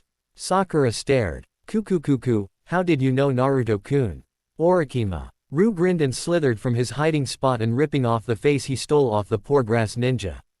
No one besides Anko can use snakes, are you stupid or something? Sasuke looked him his dumbly. Orochimaru was irritated he was called stupid, him. A Sanin. Your mind Sasuke-kun. Orochimaru looked at Sasuke greedily. Sasuke shuddered with Naruto. Sorry, I don't go for people that are 40 years older than me. Now that is just wrong. Are you some kind of gay pedophile? Sasuke asked half serious. Naruto just started laughing and Sakura giggled a bit. Orochimaru was seething. Summon me Kit, I can handle him. So, summoning a 250 feet tall nine-tailed fox is going to solve our problems. No you idiot. I have a human form, I'm not idiotic enough to use my fox form. Oh, I see, sure. Come on out, Kyuubi. Naruto grinned and dark red fire exploded from Naruto's chest and took the form of a handsome red-headed man with fox ears and 9 fox tails swaying behind him. Kyuubi looked too. Be dressed in a samurai-type armor like what Madara used to wear that was blood red. He also had a red katana. Hello there snake scum, time to play. Kyuubi grinned and rushed forward at a gaping Orochimaru. You can summon him. Sasuke whispered to Naruto. Yeah, though since he's so strong, he constantly drains my spiritual energy when he's out since he needs so much energy to stay out. The energy he gets from the environment isn't enough to sustain him for long, so he has to draw the energy he lacks from me. I can only have him out for 10 minutes tops before he drains too much. Naruto explained while Kyuubi was having fun pounding the crap out of Orochimaru. Sakura had already fainted. She fainted again. I didn't think the presence of the Kyuubi was that bad coupled with Orochimaru's ki. Sasuke said. Well, I guess it's cause we're used to it more than her, though it's better this way. She doesn't need to see this and spread it for all of the elemental countries to know. Naruto sighed. Good point. Sasuke nodded. Orochimaru was about to flee then suddenly bit Sasuke on the neck, shocking them. Kyuubi didn't think he could slither out of his grasp, but then again, he's Orochimaru. Slithering around is what he does. Come find me for power Sasuke-kun, what? Orochimaru said and noticed that no mark took place. He bit me. He bit me. Get the disinfectant. He gave me a hickey. You pedophile. Sasuke shouted at a surprised Orochimaru. Why? Why don't you possess the curse mark? Orochimaru demanded and Kyuubi punched him in the gut. It's for us to know and for you to find out. Kyuubi grinned and pounded on Orochimaru's broken body before he fled. Kyuubi retreated back into Naruto, relieving him of his burden. Naruto applied first aid and used his healing ability to close the wound. There. All gone. Naruto rolled his eyes though was sure he would act the same way as Sasuke if he were in that position. They quickly picked up Sakura and got on the back of Kurogane and flew towards the tower. Team 7 were waiting in the indoor arena as the Hokage explained the true purpose of the Chunin exams, irritating a lot of the genin. So, I heard that you ran into Orochimaru in the forest. Tell me why you didn't summon any of us to help out. Kakashi asked them sternly. Sasuke and Naruto looked at each other and looked at Kakashi, then back at each other. I can summon the Kyuubi now, and he kind of beat up Orochimaru for us. Naruto fidgeted in place. Kakashi inwardly sighed in relief. I'll report this to the Hokage and you tell the rest of the team. They nodded and they went to tell the others what had happened. Soon the prelims were going to start and Zabuza appeared out of nowhere. I'm your proctor for the preliminaries and the final exam. These will be one-on-one matches selected at random. The match will stop if I say so. One surrenders or is unable to battle, or if one is killed. Go against my authority and I'll let you play with me for a little while. He grinned wickedly, making them shiver. The board then chose, Uchiha Sasuke vs. Akata Yoroi, I think that's his name. Well, it looks like I'm up. Sasuke said and jumped into the arena. Good luck. Kakashi, Naruto, and Sakura wished him. Sasuke waved in response as his opponent stood before him. Zabuza looked at the two then shouted, "Begin." Sasuke immediately did the seal S for his fireball jutsu and launched it at Yoroi, who narrowly dodged and grabbed Sasuke's arm, draining his chakra. "What the?" Sasuke said. "Hehe, it's my ability." Yoroi smirked. Hakurin, who is C. Directly within Sasuke felt the aggravation of his master's chakra, and summoned himself to protect him. Hakurin roared fiercely and lashed at Yoroi, making him back off from Sasuke. The appearance of the large majestic white tiger shocked many who didn't know about him. "Thanks, Hakurin." Sasuke grimaced. "Use lightning bolt." The tiger growled and electricity cackled around the beast and shot at Yoroi as a thick bolt of lightning. Having not dodged fast enough, Yoroi was hit and screamed in pain before passing out. Winner, Uchiha Sasuke. Cheers from Konoha rung through the air as Sasuke made his way back to the balcony. For those who wish to see more of the preliminaries, I sincerely apologize as I was never particularly interested in this part, making it a little hard for me to write it. I'm just going to skip to the finals and the invasion. The finalists are the same as the original story. Gaara by the way did not cripple Lee by crushing the leg. Timeskip finals. Let the ch between Uzumaki Naruto and Hyuga Neji begin. Genma announced. Naruto and Neji immediately summoned their spirit beasts, earning sounds of amazement from the crowd. "Saryoku, you ready for this?" Naruto asked the lion. "Of course, master." Saryoku bowed. "Seikirin, are you ready?" Neji asked the falcon. "Yes, of course, Neji-sama." The falcon replied. Fire gathered around Naruto's outstretched hand and a large bolt launched itself at Neji, who briskly dodged and sent a bolt of lightning in return. A shield of pure fire swirled around Naruto and Saryoku, blocking the bolt. "Bestial wrath," Naruto shouted. Saryoku gave a loud roar and his grew in size, his fur turning red and his eyes glowed eerily. Naruto felt the increase in power as small flames swirled around him in a gentle dance. "Firebolt," Naruto ordered as his weaved through his own seals. The lion unleashed a large fireball that was similar to the grand fireball technique. "Wind style, great breakthrough." Naruto shouted a large gust of wind met the fireball from behind, feeding it, making it turn white with intensity and it doubled in size. "Feral form," Neji shouted. The bird cackled with electricity and two large falcon wings sprouted from Neji's back as he settled into his Juyuken stance. He blurred into action and his hand barely skimmed Naruto's side as he narrowly dodged. Neji's hands sparked with lightning making the Juyuken even more deadly. Naruto jumped away and sent a barrage of shadow shuriken and kunai at Neji. "Kaden!" Neji yelled and spun rapidly, the rotating chakra shield deflecting the weapons. Naruto quickly switched out Saryoku with Kurigane. "Gale Storm!" Naruto commanded. The griffin made a howling screech and the wind picked up, viciously dancing in the arena. Deep gashes appeared all over the ground and walls. Cuts and lacerations. Naruto once again switched spirit beasts and casted Call of the Wild. Saryoku gave a commanding roar and lions made entirely of fire were summoned and charged Neji, who was trying to see from all the dust and debris that was picked up in the wind. Seikirin, seeing his master in danger made a deafening screech, dark clouds rolled in right over them and small lightning strikes flashed that struck at the fire lions, dispelling them. Roar of courage, Naruto said and Saryoku complied. An image of a lion roaring appeared over Naruto's head as his glowed orange from the power-up. The light faded and Naruto charged Neji. They clashed in a vicious battle of taijutsu, Naruto slowly gaining the upper hand. Meanwhile, somehow, this doesn't seem like a genin battle. A Junin commented dryly. "Yeah, more like a Junin battle to me." Another sighed. "You have no idea," the members of Team Terei who heard this comment thought at the same time. Back to the battle. Naruto, being more experienced, finally managed to pin down Neji as Saryoku did the same to Seikirin.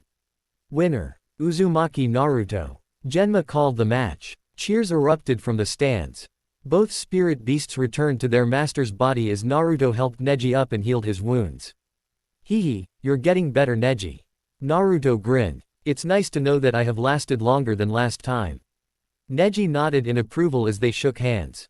Will Aburame Shino and Sabaku no Konkuro enter the field? Shino's sunglasses sparkled at the thought of finally fighting someone strong and Proctor, I forfeit. Kankuro said. Shino slumped his shoulders as Naruto and Sasuke gently patted him on the back. Don't worry, you'll get your chance. Sasuke reassured. Shino sighed. Okay then, by default. Winner is Aburame Shino. Genma sighed and announced, will Sabaku no Tamari and Shikamaru Nara enter the field? I know that Sasuke's fight is supposed to be next, but since Gaara's fight is the signal for the invasion, I thought it would be nice for Shikamaru's abilities be shown before the invasion. TCH. Troublesome. Shikamaru grumbled as he walked down onto the field. He wanted to forfeit, but the stares from Gaara, Naruto, Sasuke, Shino, and Neji that screamed, I dare you to forfeit, made him go into the arena. Begin. Shikamaru instantly leapt into the Shadow WS and summoned his panther spirit beast, Kurai. Kurai, use Shadow Meld on both of us, I need some time to think. Shikamaru whispered to the large panther. Kurai nodded and casted Shadow Meld. The two instantly melded into the shadows, shadowing them from sight. Where did you go, boy? Tamari growled as she looked around in all directions. Shikamaru snapped his eyes open as he thought of his plan a few moments later. Kurai, use Veil of Darkness then shadow form on both of us. Shikamaru commanded. Of course, master. Kurai said and did as he was told. Darkness crept onto the arena, shielding everything engulfed from view from the outside or in. What's going on? Grr, I'll just have to blow this all away. Tamari then reared up her fan and swung, but the darkness didn't lift a bit, causing her to panic slightly. She then saw two pairs of glowing eyes. Ninja art, shadow paralysis technique. Shikamaru said and his shadow made its way to Tamari and connected it to her. I can't move, Tamari stuttered. The veil of darkness lifted and everyone could see what was happening again. What they saw shocked them. A panther the same size as Saryoku was behind the girl with his jaws full of sharp teeth positioned at the side of her neck, ready to clamp down and end her life. A shadow connected from Tamari and Shikamaru told the ninja who knew the technique exactly what was going on. Proctor, I forfeit, Tamari said as she eyed the razor-sharp teeth by her neck fearfully.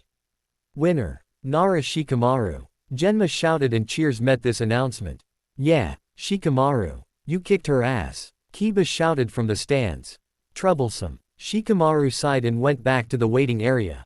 Will Uchiha Sasuke and Sabaku no Gaara enter the field? No hard feelings. Sasuke offered his hand. Gaara eyed it and Naruto took one of Gaara's hands and put it into Sasuke's and shook it. Like this, Gaara. Naruto smiled brightly. Gaara nodded and said, no hard feelings, but I cannot guarantee the same for Shukaku. Hey, I heard that. Shukaku whined. Don't be so mean. Gaara only shook his head at Shukaku's childish whining.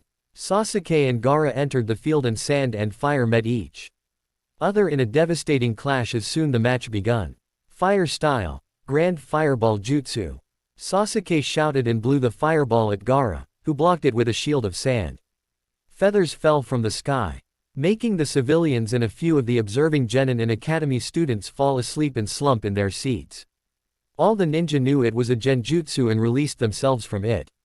Kai, they muttered to themselves. Naruto noticed Sarutobi get led away by the cage and immediately followed. Kakashi and Tenzo shouted orders at Team Tere while Hiashi ordered his clan members.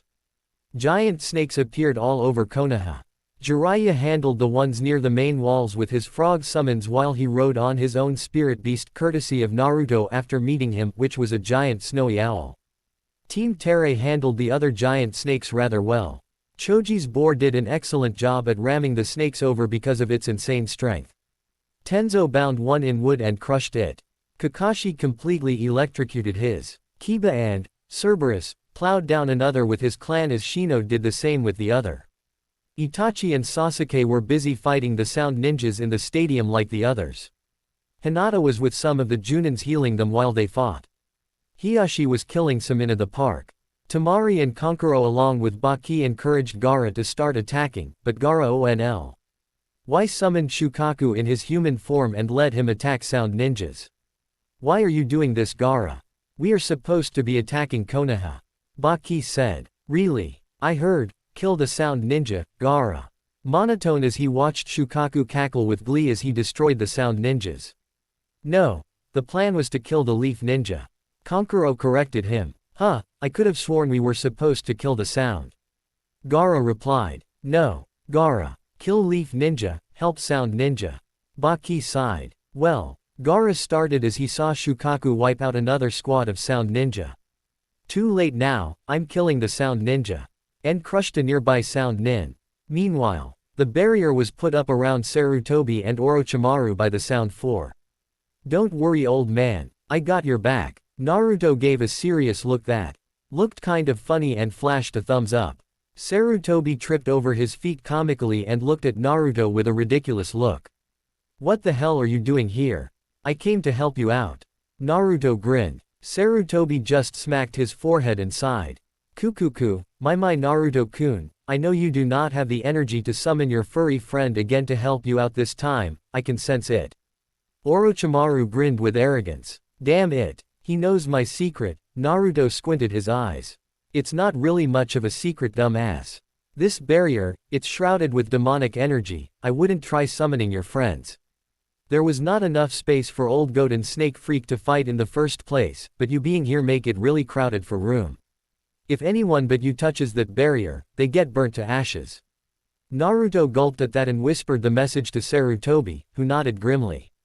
Hashirama. Sarutobi called out and the large brown bear made its appearance. Summoning Tekik. Enma. Sarutobi said again and the Monkey King made his appearance. Orochimaru again I told you, you should have killed him that time before, Enma said. I know, and I'm paying the consequences. Sarutobi sighed. Forbidden technique, impure world resurrection. Orochimaru cackled and two coffins appeared, one that said Shadaime and the other Nadaime. They opened to reveal both previous Hokages. What is going on? Sarutobi. Hashirama asked. Hey look, he's an old man now. Tobirama laughed and pointed at Sarutobi, who had a large tick mark on his head. Cool. It's the Shadaime and Nadaime Hokage. Too bad we had to meet like this though, Naruto pouted. Orochimaru wasted no time and shoved two kunai in the back of the two dead Hokages' heads, making their eyes go white and an emotionless face to place. Wow, do you suck that badly? Naruto asked, hoping to make the dead Hokages go after him so Sarutobi could fight Orochimaru alone. What was that brat? Orochimaru sneered. Just stating the obvious. If you are all powerful as you say, then you wouldn't be some wimp and hide behind the two previous Hokages like some coward, unless you can't beat the old man by yourself. Naruto taunted, which Orochimaru was quickly falling for. Sarutobi and Enma caught on to what Naruto was doing and kept quiet, trying to muffle their snickers. Geez, the old man is older than you are, but I'm pretty sure that old age is getting to you, you wrinkled snake freak. The perverted acts with children must be contributing to your bad back and sore hips. I didn't know you liked it so rough, snake freak.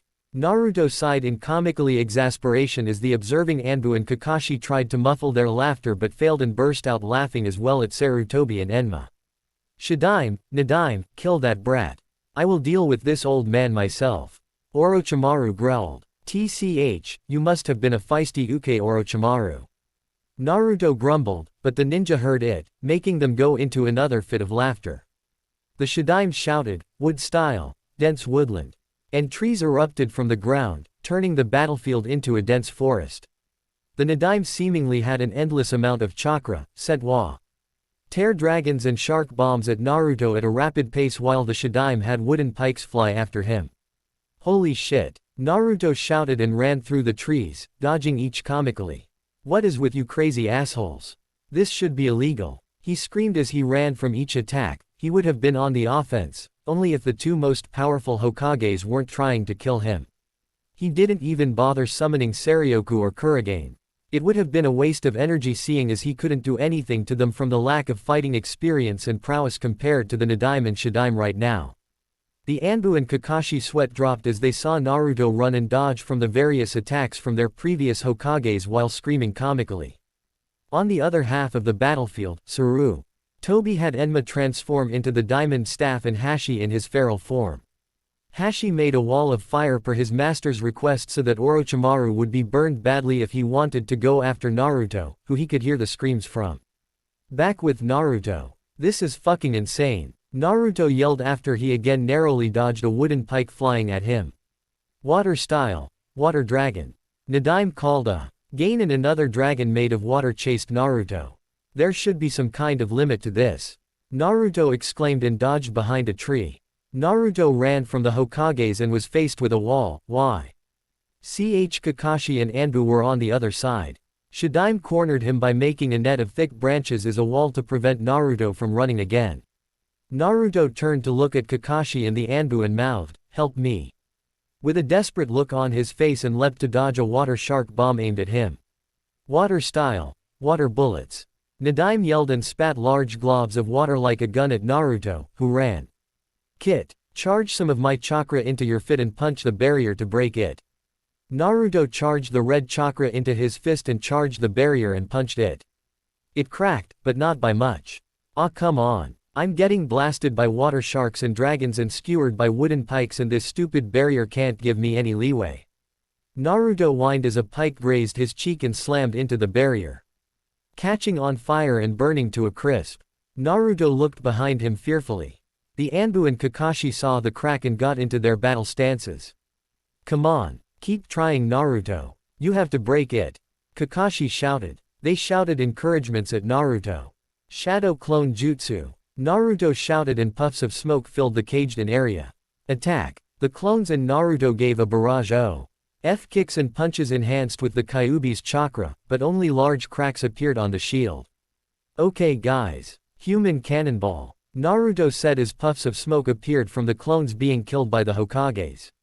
Naruto completely coated himself with the red chakra, and a Naruto clone took his hands and spun him around to gain momentum and threw Naruto at the barrier.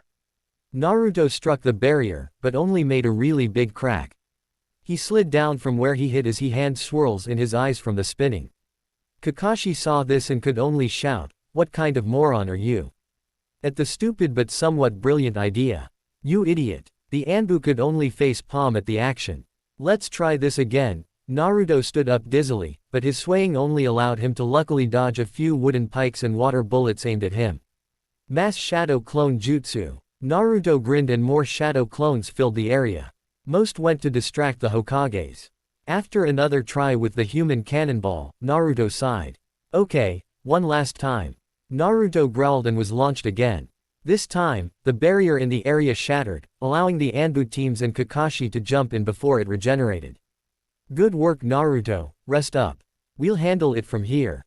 Kakashi ordered. Naruto nodded and sat down, trying to regain his breath from the chakra use. The Anbu and Kakashi did a good job holding off their previous Hokages as another Anbu team broke through the branches to help their Sandaime. Hashi had used Roar of Sacrifice in time before Sarutobi was stabbed. The wound was nullified, so it did no damage. The intervening Anbu managed to get to Sarutobi and help fight Orochimaru. Hashi, use Soul Cutter. Sarutobi shouted at the momentary distraction. Hashi did as he was told, but Orochimaru tried to dodge, making only his arms being affected.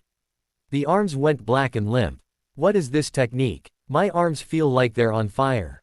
Orochimaru grimaced. We are retreating. We cannot win this. The sound. Four nodded and dispelled the barrier and helped their master escape.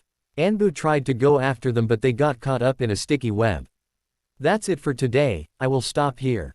I hope you all enjoy this video. If you please consider subscribe and make sure to hit that like button, share with your friends, and don't forget to check out my Patreon. Details in description.